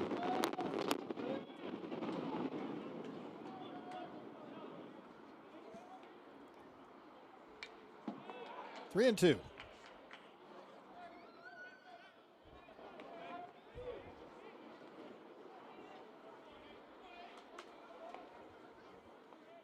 Small sample size, but Doherty now in 22 at-bats, no walks. So he's up there to hack most of the time. And he should have hacked there, as that one caught the outside corner, strike 3 called. So Doherty locked up. He's out number 1 here in the 7th. And now Rock Reggio, 1 for 2 with a ringing double his last time. And he hits one, a little flare to right. Rodden dropped it. Wow. That was part of Wichita State's undoing on Sunday against Houston. Defense fell apart in the late innings, in the 8th inning in particular. And that was just clanked by Rodden, I should say. So the second error of Wichita State's tonight. And now Zach Earhart. Earhart 1 out of 3. He scored the only run of the game so far for OSU.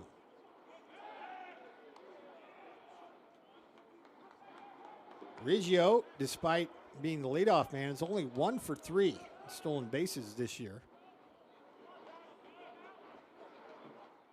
Guy at the plate is their base stealer. Zach Earhart swiped 9.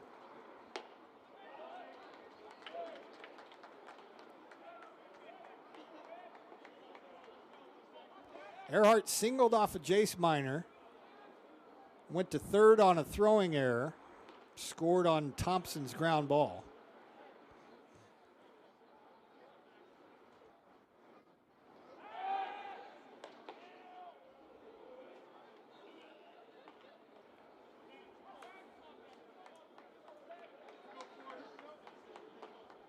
So a fielding error by Brock Rodden on a little popper to shallow right field has cracked the door open for Oklahoma State. But this is a 1-6 and not in time. Boy, that could have been the end of the inning. Andrew Stewart couldn't quite get the handle on it. Double clutched, and that allowed Earhart to reach. It'll be a fielder's choice, but Wichita State should be out of the inning. Credit Earhart for hustling down the line, but Left fielder, Jake Thompson. Now Jake Thompson. Thompson 0 for 3 tonight.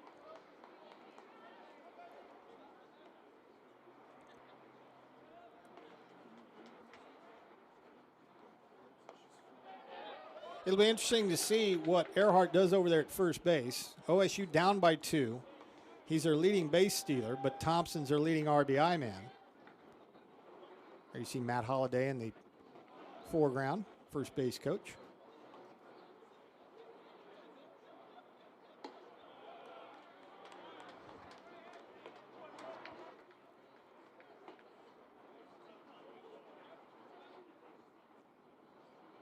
Jake Thompson entered the game hitting .346. He's twice grounded out and flied to center.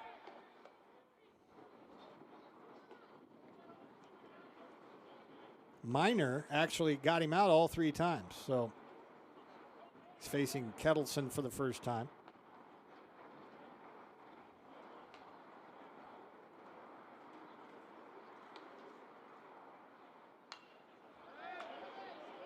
One ball and 2 strikes.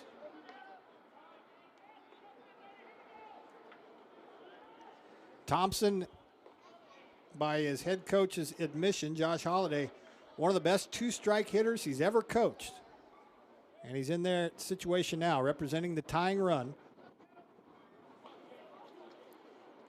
Runner got a great break off of first. Williams throws anyway, but Earhart does take off, and he steals second base. So a runner in scoring position, but now Rogers will have maybe a little more ground to cover at first base, not holding the runner.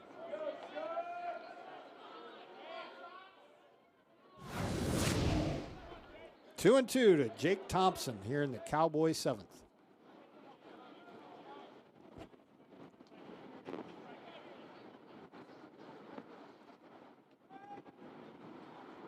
Strike 3 called, and Adam Kettleson wide to Will Stark. There are the Shockers' upcoming schedule. They'll be back home Easter weekend against Cincinnati.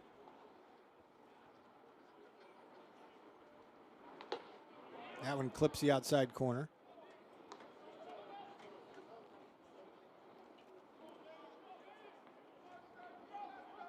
Stark nothing for three, hitting leadoff for the Shockers tonight. Baden Root got out of a 2-out, nobody on situation in the last half inning.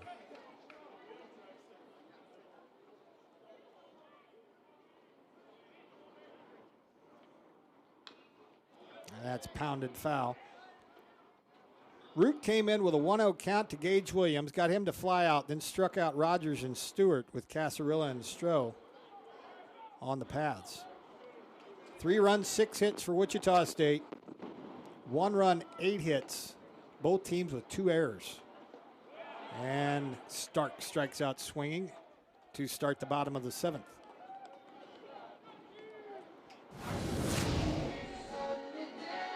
A hard breaking ball by Root has now given him 3 strikeouts in a row. Chuck Ingram 1 for 3.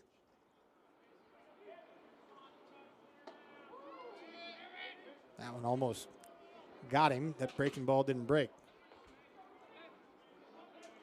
Baden Root, 4th pitcher of the night from Kokomo, Indiana. That one flattened out, and Ingram probably wishes he'd have done more with that.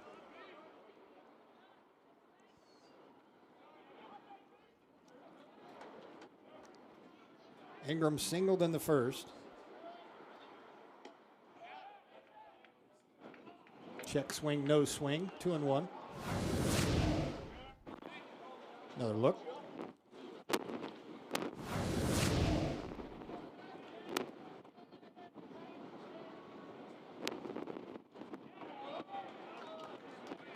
Boy, and those right-hand batters just getting eaten alive by that slider.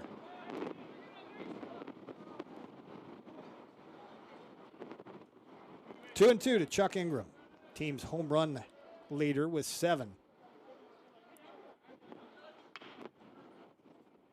Charging is Mayola, throws on the run, gets it.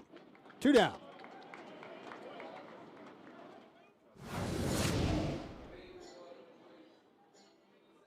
That'll bring up Brock Rodden. Rodden 0 for 3.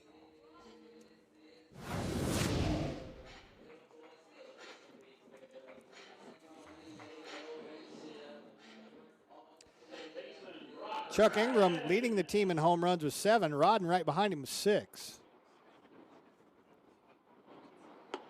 And I would imagine right now, up there from the left-hand side, looking for something middle end that he can spin on with the wind howling over to the right field corner.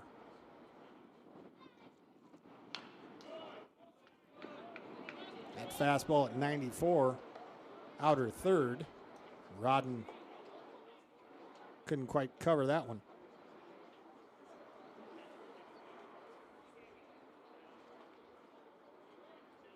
Cowboys with 1 in the first. Shockers 2 in the second, 1 in the fourth.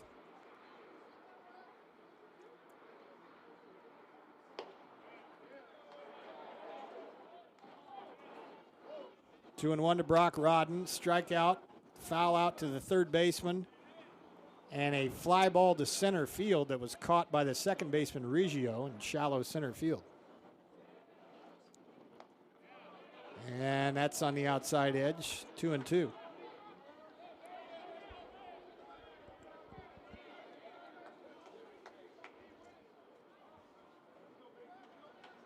Baden Root, the base is empty and 2 outs in the Shocker 7th.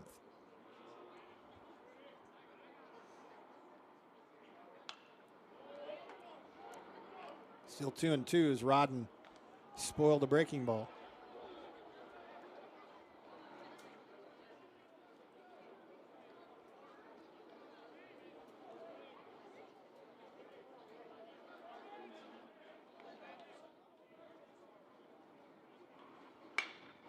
And that one's laced down the left field line and fair, just inside the bag.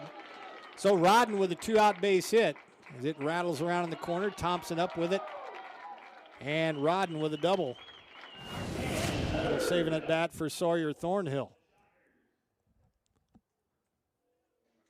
7th hit of the night for Wichita State. Now Thornhill, who's 1 for 3. Good piece of hitting by Brock Rodden there.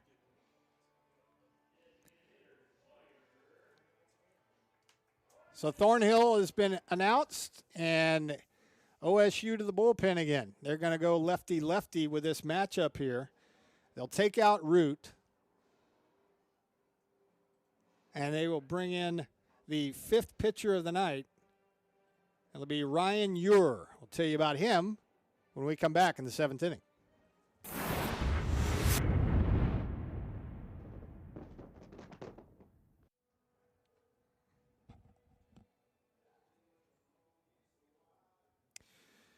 We've already seen an Oklahoma State pitcher at 6'9". Ryan Ure is 6'8". And the southpaw will face Sawyer Thornhill with a runner at second, 2 outs in the Shockers' 7th. So Ryan Ure, pitcher number 5 of the night.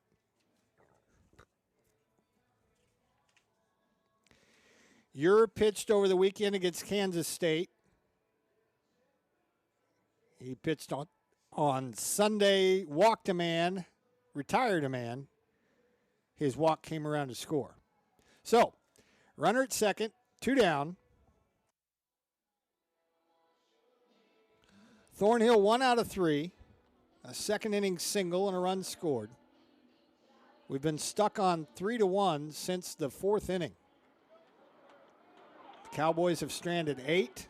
That's potentially the 7th out there for Wichita State. Smothered by Doherty, the catcher.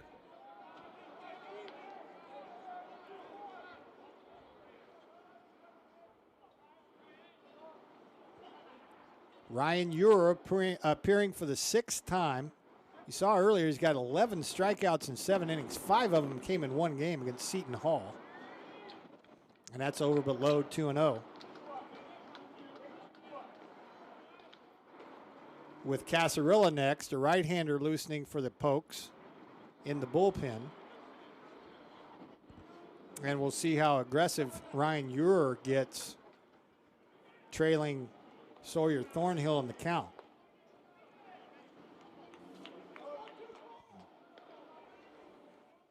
Rodden a 2-out double. That ushered Root out of the game, who went 1 2/3.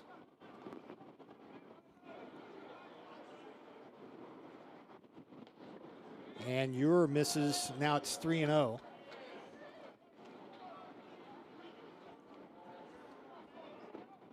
Each of the first 3 Oklahoma State pitchers walked exactly 1. Now Ure dangerously close to putting on Thornhill. And he does on 4 straight pitches.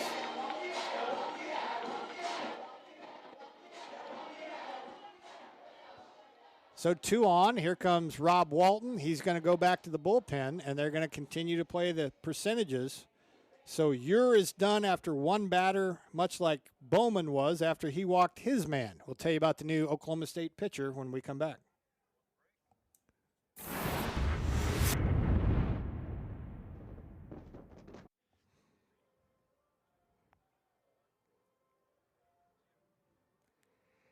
Landry Kyle in there for just the 3rd time all year and the first time since March 18th.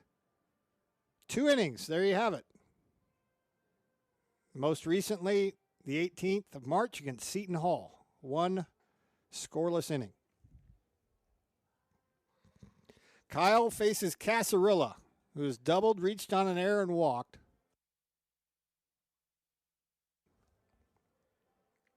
Kyle becomes the 3rd pitcher of the inning after Ryan Ure walked the only man that he faced just a minute ago. So Root allowed a 2-out double, Ure a walk, and now Kyle.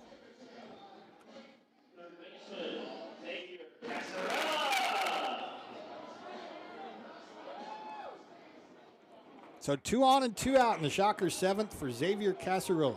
He scored 2 of the Shockers' runs.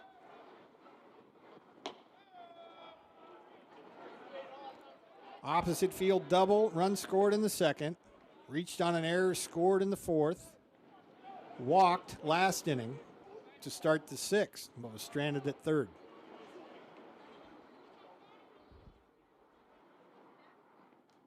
And that hit him, and they're loaded.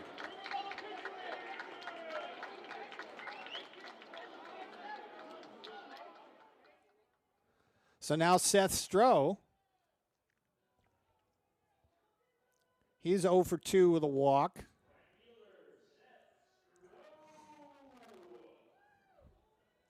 Stroh, a pair of strikeouts against Dylan Marsh. And then facing the lefty Colton Bowman, walked in a bunting situation.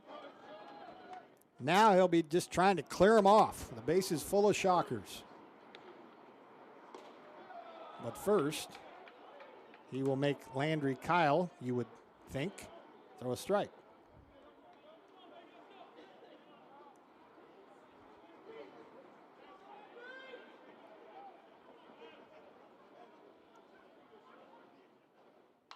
He does not, and he's swinging, pops it up. This could get Oklahoma State out of the inning, and the ball drifts out of play.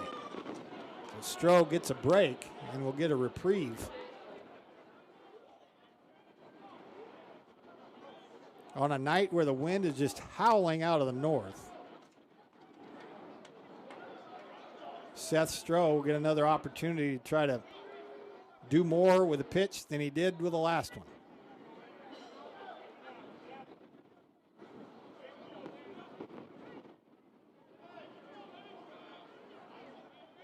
1-1 the count to the Shocker right fielder.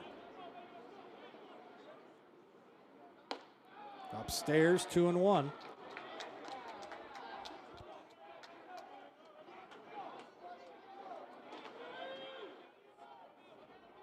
A walk and a hit batter has propped open the door for the Shockers after a 2-out double with nobody on.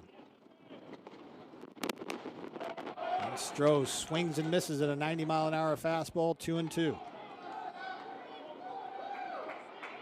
So Eric Wedge has placed a lot of faith in Stroh, starting him against the lefty, leaving him in against the lefty, and now with the bases loaded in the late stages of a 3-1 game.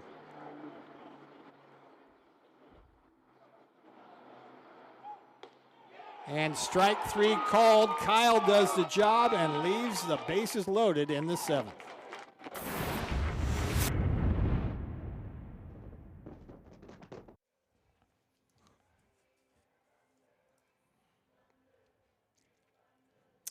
Adam Kettleson gets 4, 5, and 6 in the Cowboy order here in the top of the 8th. Been stuck on 3-1 since the 4th, as both teams have come up empty with runners on base for the most part tonight. Dorshing to lead it off for Oklahoma State. He has singled and struck out twice. Oklahoma State tonight is 1 for 15 with runners on base, including 0 for 6 with runners in scoring position. The Shockers 4 for 15 with runners on, 1 for 10 with runners in scoring position. Oklahoma State got a run in the first, and that's been it. Kettleson has retired 6 of the 8 men that he's faced and couldn't quite get Dorshing to go. No swing.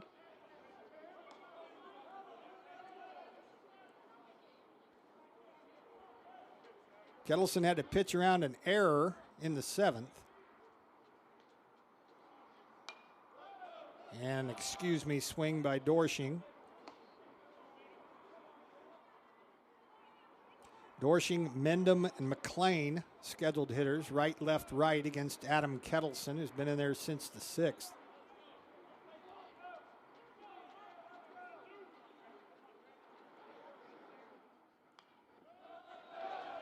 Still 1-2 to the DH, Griffin Dorshing.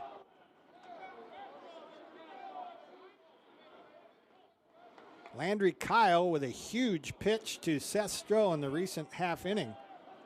And Oklahoma State trying to carry the momentum forward into the 8th. 2-2.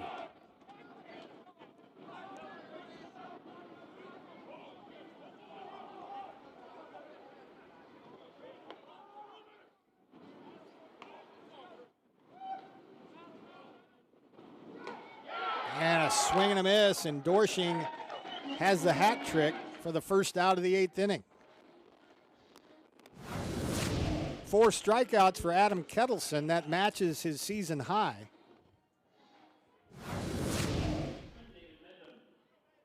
Now the left-handed hitting David Mendham. Mendham 1 for 3.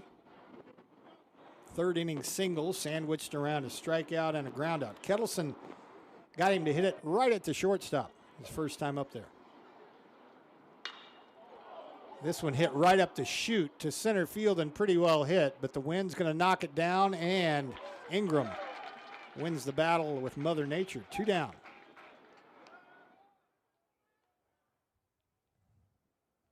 So 2 outs now for Nolan McLean. He's 1 for 3.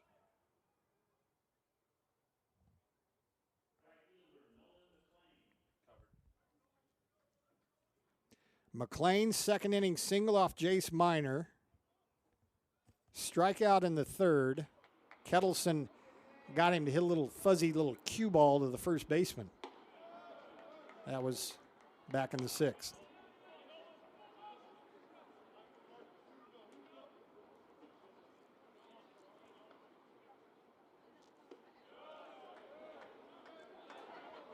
Jace Minor went the first 5.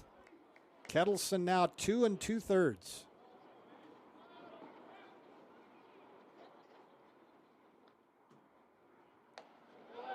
Two and 1. Twice this year, Kettleson has gone 3. In relief against Iowa, spot start against Texas A&M.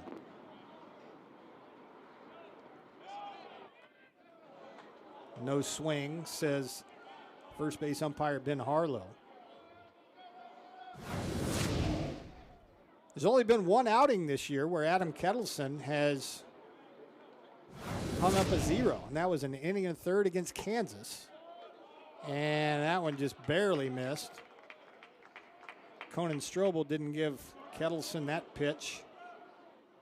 And so a 2-out base runner now for Marcus Brown. First up, Marcus Brown.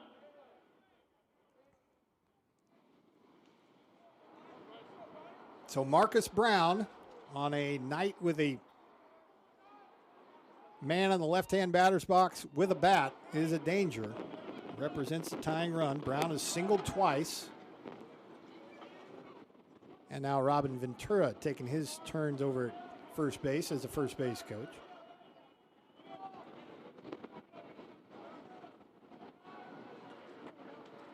Brown has flied to left and singled twice.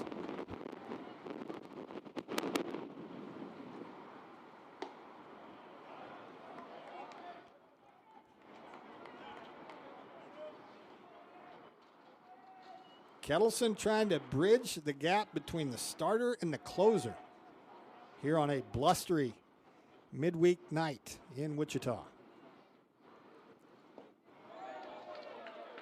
Kettleson got some help that time from Brown, 1-1.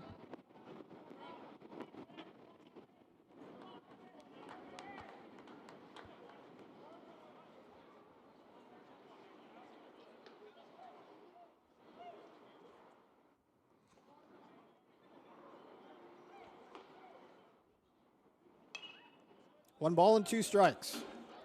Wichita State in the bottom of the 8th will have the lower third of the order.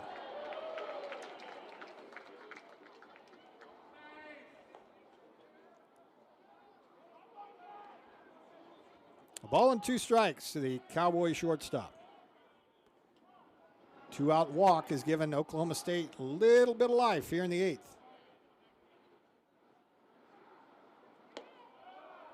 And virtually no lead at all over there by Nolan McLean,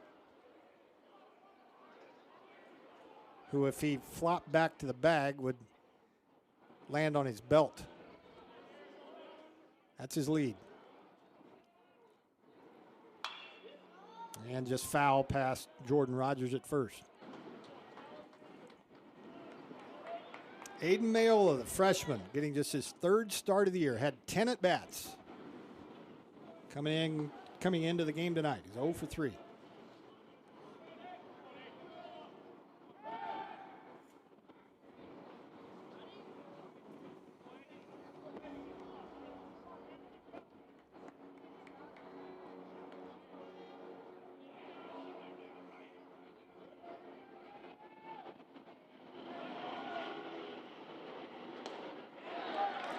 One ball, 2 strikes.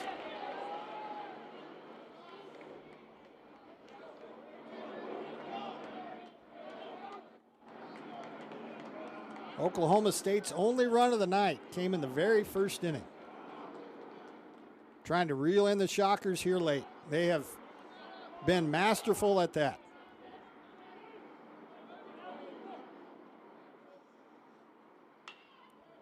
That one's ripped down the left field line and gonna drop for a base hit. So the 2-out walk came around to score. And now the go-ahead run is out at second base. Mayola comes through with a 2-strike pitch. He doubles to left, and now it's 3-2, and here come the Cowboys. And that is exactly what nationally ranked teams do, take advantage of opportunities. Kettleson missed on a 3-2 pitch with 2 outs and nobody on, and 2 batters later, it's 3-2.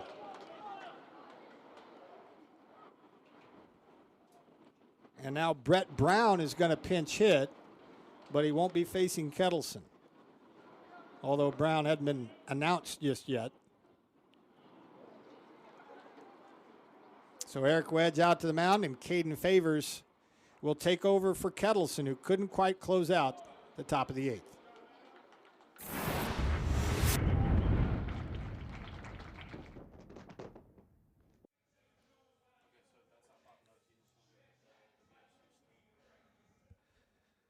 Caden Favors takes over for Wichita State.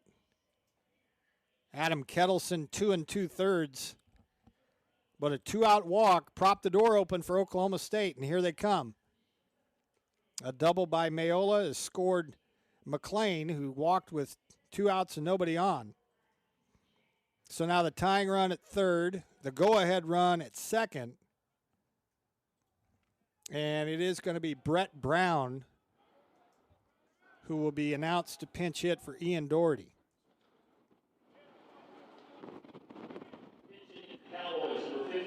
Brett Brown is 4 out of 17, a home run and 6 driven in. Brown DH'd one of the games against KU 2 weekends ago and has not hit since. It was 0 for 3 against the Jayhawks. 2 on, 2 out, 1 in. Favors trying to put out the fire here in the 8th.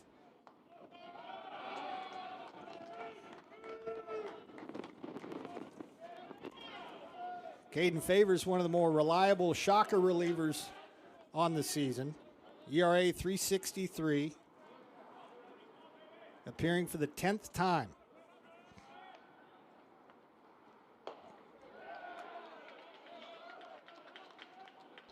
Grooves that one in there. It's 1-1.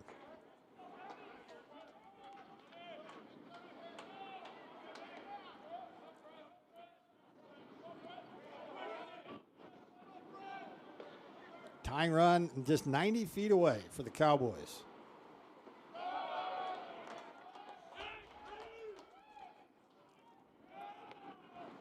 Rock Riggio at the top of the order is on deck. So now, with Oklahoma State scoring a run, no matter what else they do here in the inning, they'll have the top 3 in the order at the very worst in the 9th.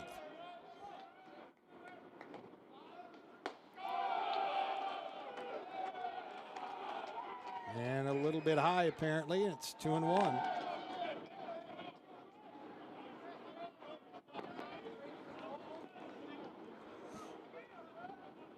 So Brett Brown 235, 17 at bats. Pinch hitting here. There's a strike, 2-2.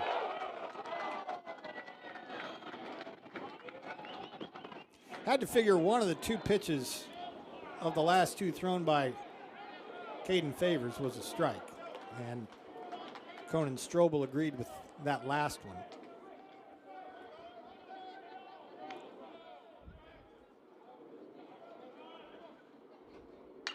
And a liner, and into center field it goes. And the Cowboys are going to take the lead. Brett Brown with a pinch hit, 2-run single. And with 2 outs and nobody on, the Cowboys have taken the lead here in the 8th. Favors had to come into Brett Brown. And he lines one into center field to give the Pokes the 4-3 lead. Top of the order, second baseman Rock Riggio. So for the first time since the first, Oklahoma State has taken the lead.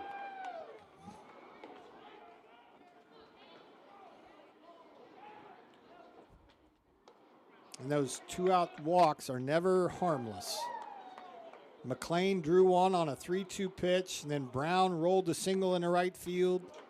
Mayola with a double down the left field line, and now Brown plays the hero.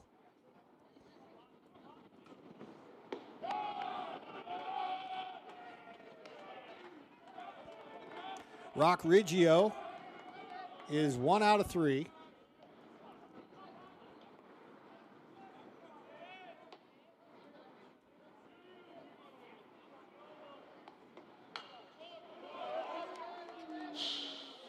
Again, the Shockers in the bottom of the 8th will have Williams, Rogers, and Stewart due up.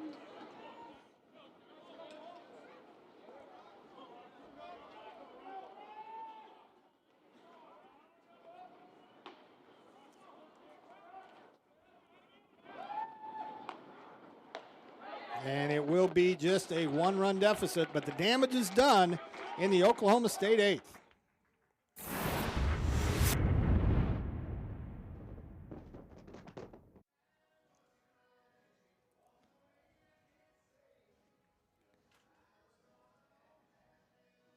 Right-hander Ryan Bogus appearing for the 8th time on the season. 1-0, no saves. 7th pitcher of the night for Oklahoma State. Atkinson now catching for the Cowboys. Dylan Marsh went 4. Then Ramsey 1. Bowman for a batter. Root an inning and 2/3. Ure for a batter. Kyle, 2 batters. Now Bogus here in the 8th. And suddenly Oklahoma State out in front, 4-3. Gage Williams, 1 out of 3 with an RBI. Oklahoma State, with 2 outs and nobody on in the 8th inning, ended up scoring 3 runs to take the lead.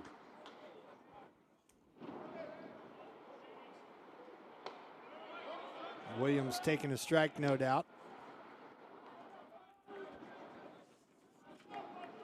Landry Kyle, hitting a batter and striking out a batter, now is in line for the win.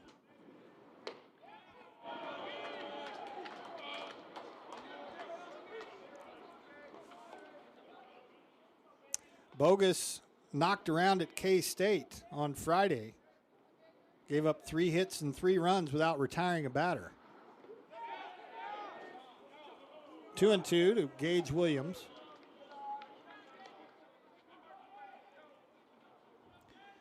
Bogus started the season with 6 consecutive scoreless outings before K-State got to him over the weekend. Only 3 runs he's given up all year.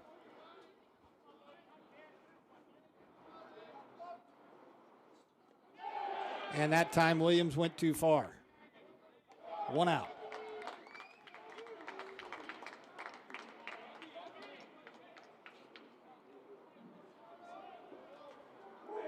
Now Jordan Rogers. First baseman Jordan Rogers. Rogers had an RBI single in that 2-run second. It was 2-1 after 2, 3-1 after 4. but 6 relievers have combined to keep the Shockers off the board.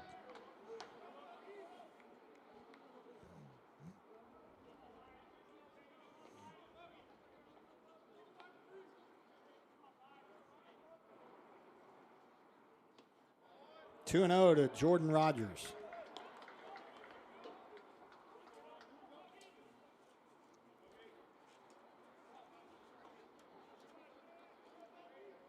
Trevor Martin with 9 saves, lurking down in the Oklahoma State bullpen, up among the nation's leaders in saves.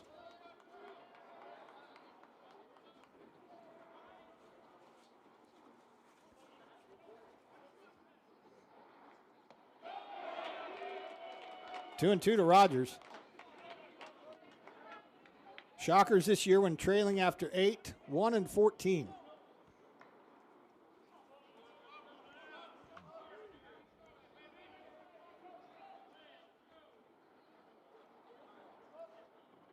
Bogus 2-2, 3-2.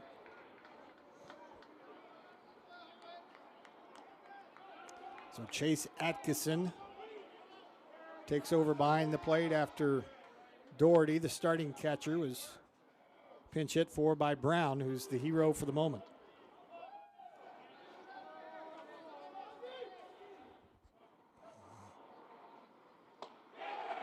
Two down. Bogus has struck out 2. And that is now 12 strikeouts for Oklahoma State pitching tonight.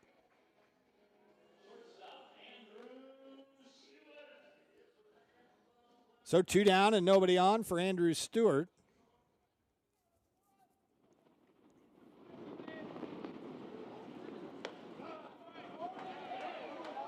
Each team has left 9 men on base tonight. And until Brett Brown's 2-out base hit, neither team had done a thing with runners in scoring position.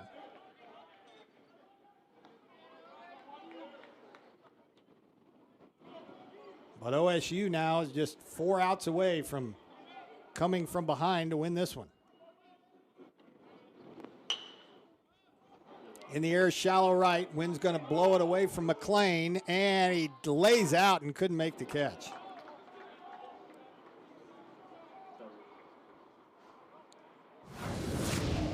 So Stewart will get one more swing, and that brisk north wind is the only thing that saved him.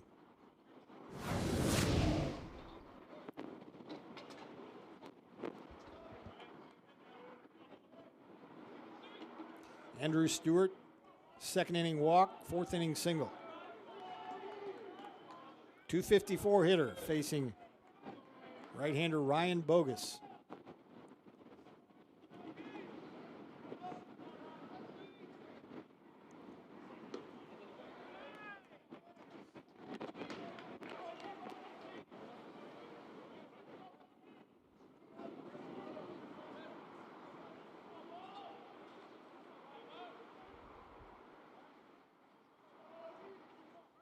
Two and 2 coming to Stewart. 3-2. Top of the order, and Will Stark would be next.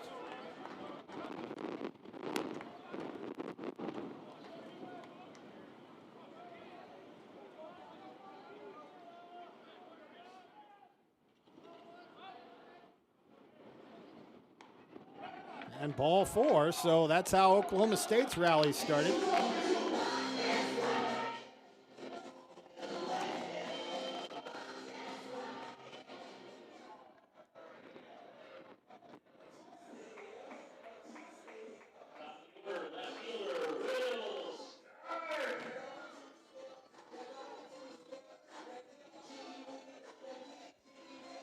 So Will Stark, who's had a rough one tonight, 0 for 4 with a couple of strikeouts, has a tying run at first base, and Stewart draws the throw.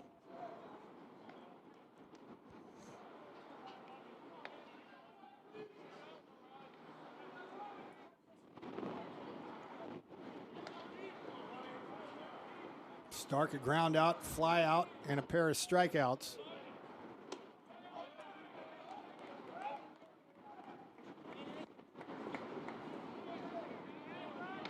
Oklahoma State is out hit Wichita State 11-7. Cowboys to this point has survived 2 errors, something they rarely do. Commit errors, not survive them.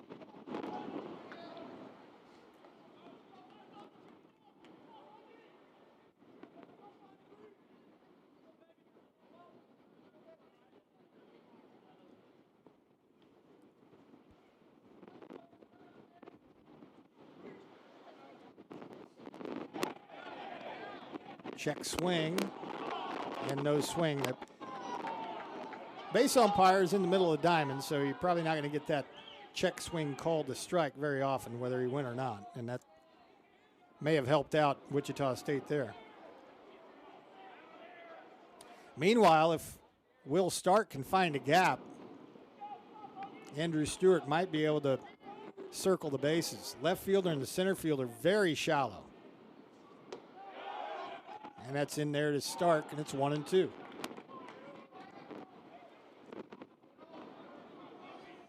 Oklahoma State 1 in the first, 3 in the 8th. Wichita State 2 in the second, 1 in the 4th.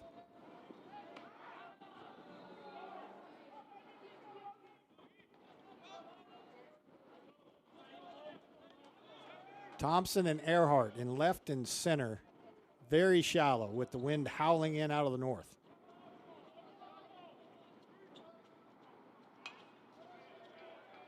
Still 1-2 to the leadoff man for the Shockers, Will Stark. Freshman from Katy, Texas.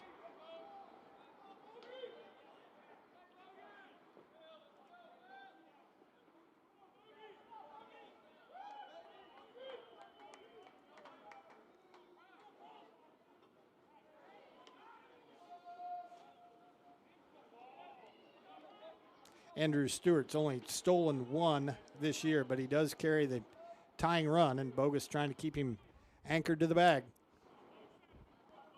2-out walk has kept the Shockers' hopes alive here in inning number 8. Runner goes, and the pitch is spoiled foul.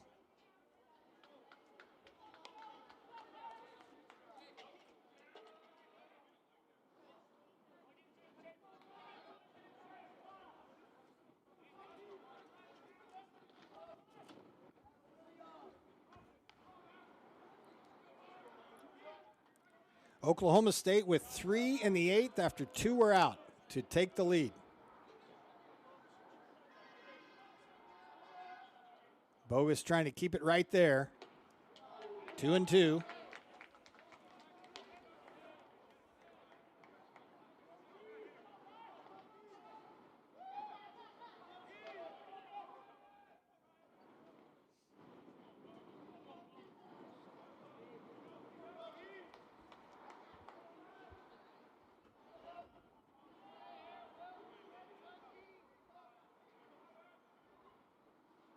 Three and 2.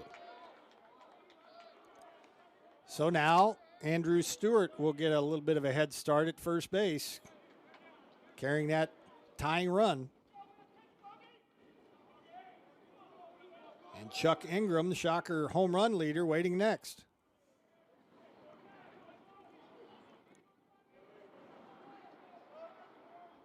Three and 2 to Will Stark. And down he goes, and Stark 0 for 5 with 3 strikeouts, and Bogus strikes out 3 in the Shockers' 8th.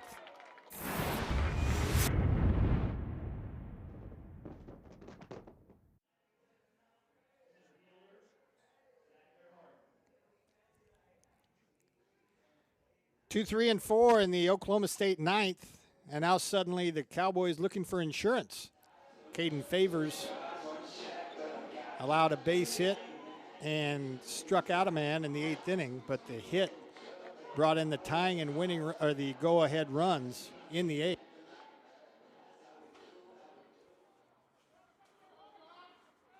It'll be Zach Earhart to lead off the 9th inning.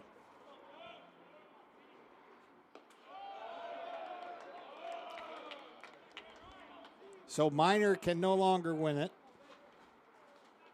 And Adam Kettleson, who pitched so well through the 6th, 7th, and the first part of the 8th is now on the hook for the loss. And into right field that goes. Earhart shoots one down to right field, and Stroh kicked it around, and down to second goes Earhart.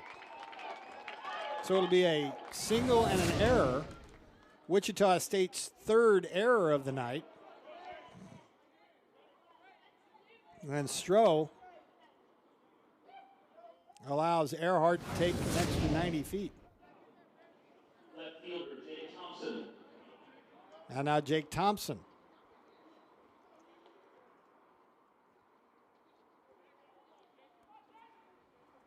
Thompson 0 for 4 tonight with a run-scoring ground ball.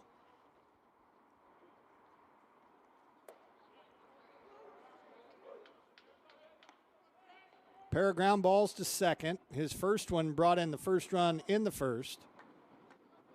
Then he had a fly ball to Ingram in the 5th. And Kettleson struck him out looking with a runner at second in the 7th. Seemed big at the time.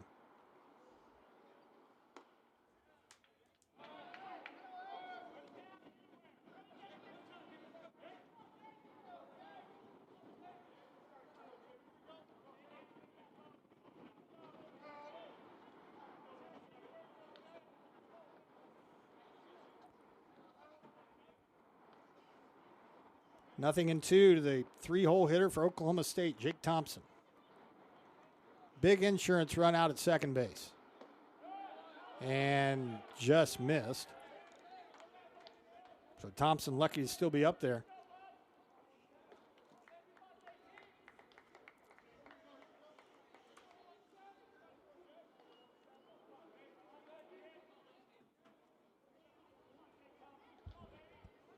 One and 2 to Jake Thompson.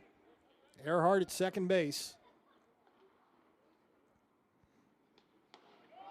2 and 2.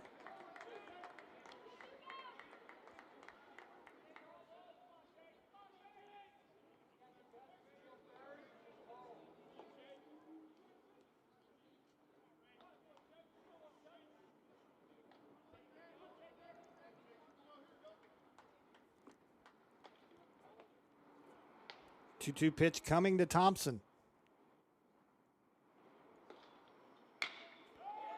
It'll move the runner. Rodden takes care of Thompson. But Earhart over to third base. And now the insurance run 90 feet away for Dorsching and Mendham.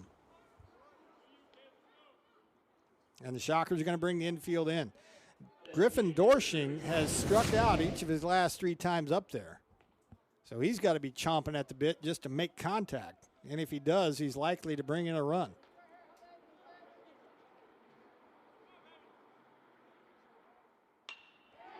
And he does. Past the drawn-in infield. Dorsching does the job, and Earhart scores. It's 5-3.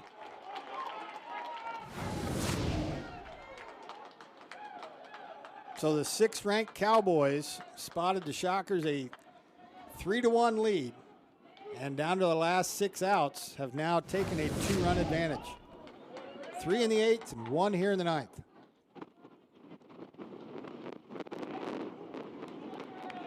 Returning to the Cowboys at first, number 36, John Bay. Now batting, first baseman, David Mendham. John Bay is running for Dorsching now.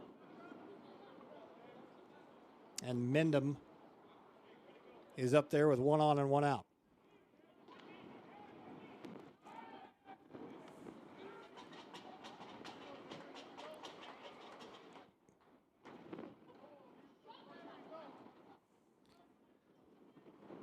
So Dorsching brings home Earhart, thanks in part to the fielding error in right field. Wichita State's 3rd error of the night.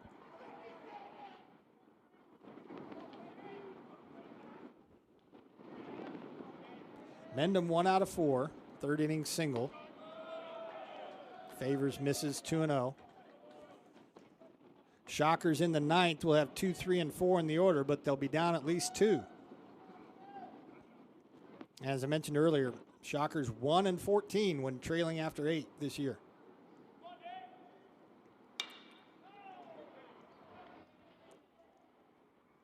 2-1.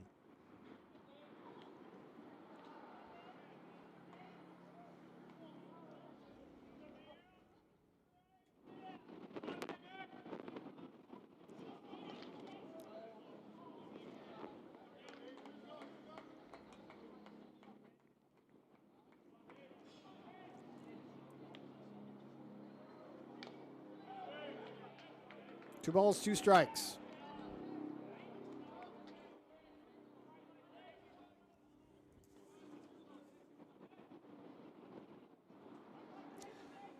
Oklahoma State very likely to use 8 pitchers tonight, and that was with their starter going 4.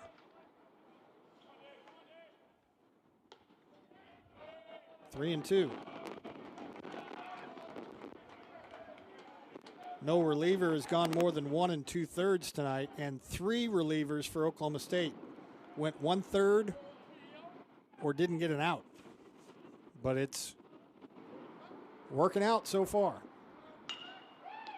Comebacker, and Favors' only play is going to be to first. He gets that out. Down to second goes Bay.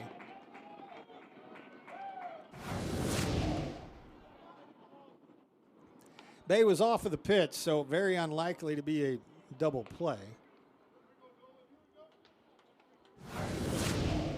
And now Nolan McLean.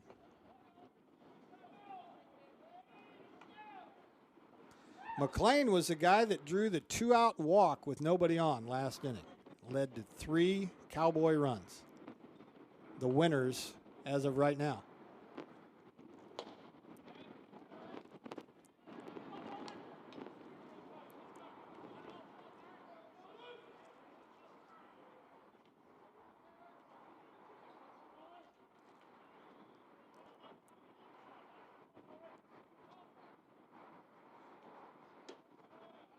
One ball and one strike.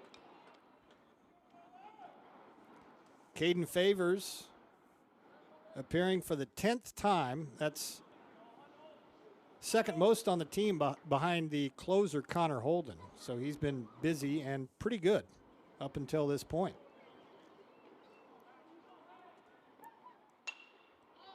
High pop-up. Wind is going to do its best to get this one out of play, and it will. Rogers with a valiant effort.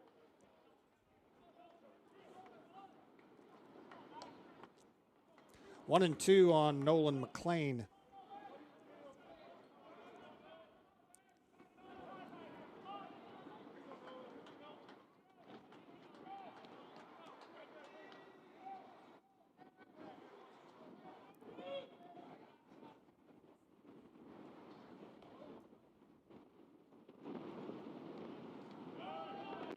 And that'll get the runner over to third base. So Favors wild pitch. 2-2 now to McLean.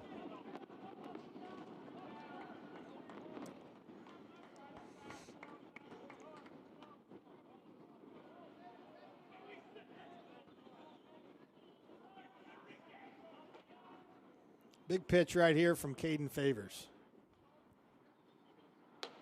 And he keeps it a 2-run game. Oklahoma State adds on. The Shockers need 2 in the bottom of the 9th to keep it going.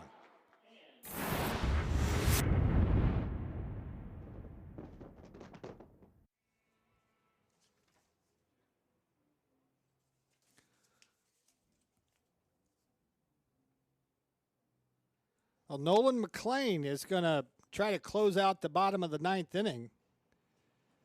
McLean started the game in right field. And he will try to end up closing this one out and getting his first save. McLean appearing for the 8th time, no record or saves. He's got a big arm, 15 strikeouts in 8 innings.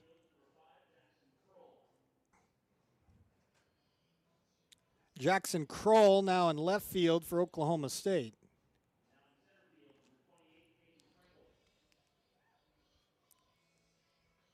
And Caden Trinkle now playing center field. So Nolan McLean, he went 2/3 of an inning and gave up 3 doubles on Saturday against Kansas State.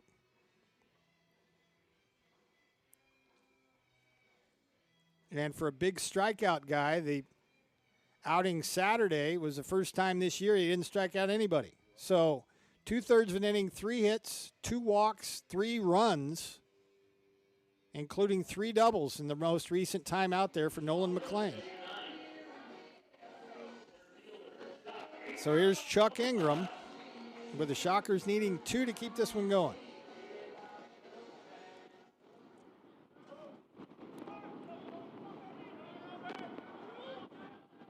Here's the first pitch to Ingram. Fastball at 97. That's low. Talk about a big arm. There's a definition right here.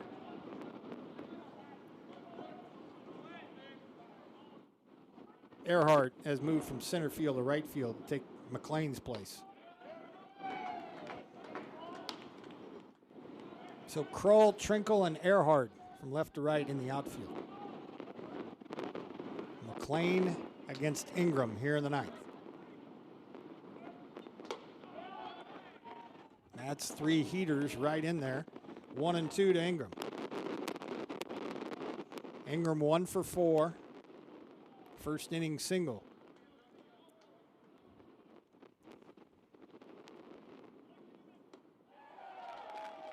One out. So the Oklahoma State bullpen has been in there since the 5th inning, and the Shockers have been held scoreless by 7 relievers.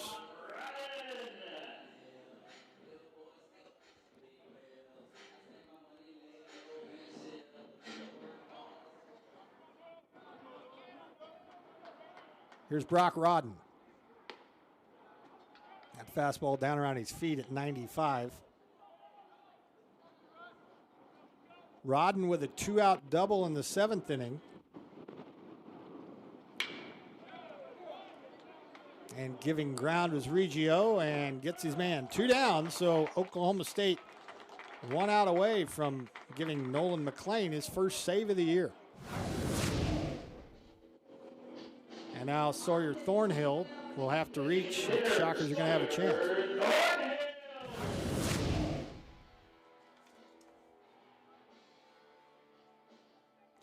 Trevor Martin, by the way, their normal closer, pitched twice over the weekend against Kansas State. So maybe, just maybe, giving him today off after 2 saves on both Friday and Saturday.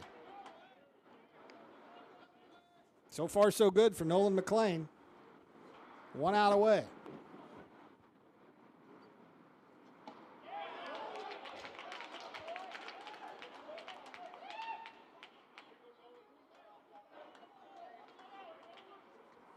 The win would go to Landry Kyle, who pitched only twice previous to tonight all year long.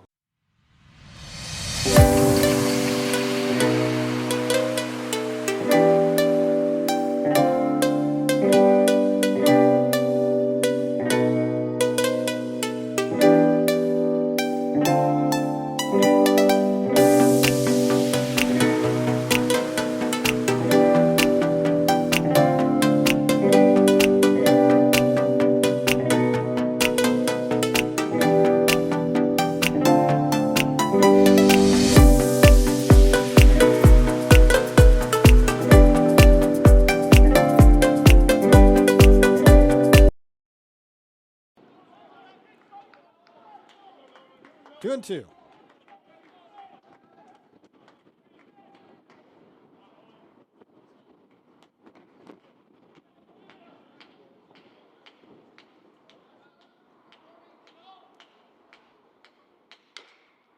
And pounded off of his foot. Sends him hobbling in the box. Still 2-2.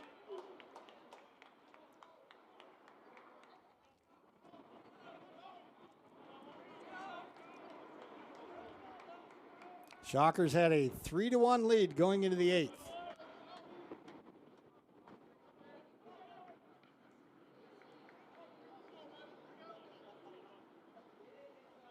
If the score holds, that'll be back-to-back games now for Wichita State, where they've given up a 2-run lead in the late innings. Houston on Sunday and tonight. 3-2. If Thornhill reaches, Xavier Casarilla.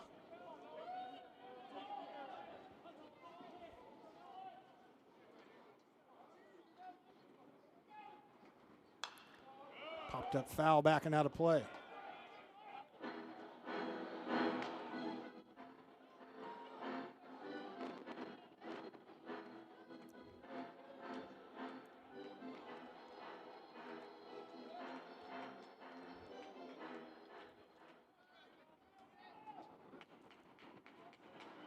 Three and two to Sawyer Thornhill.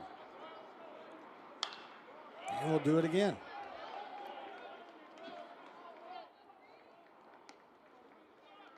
In the 100th overall meeting between the two programs in their storied history.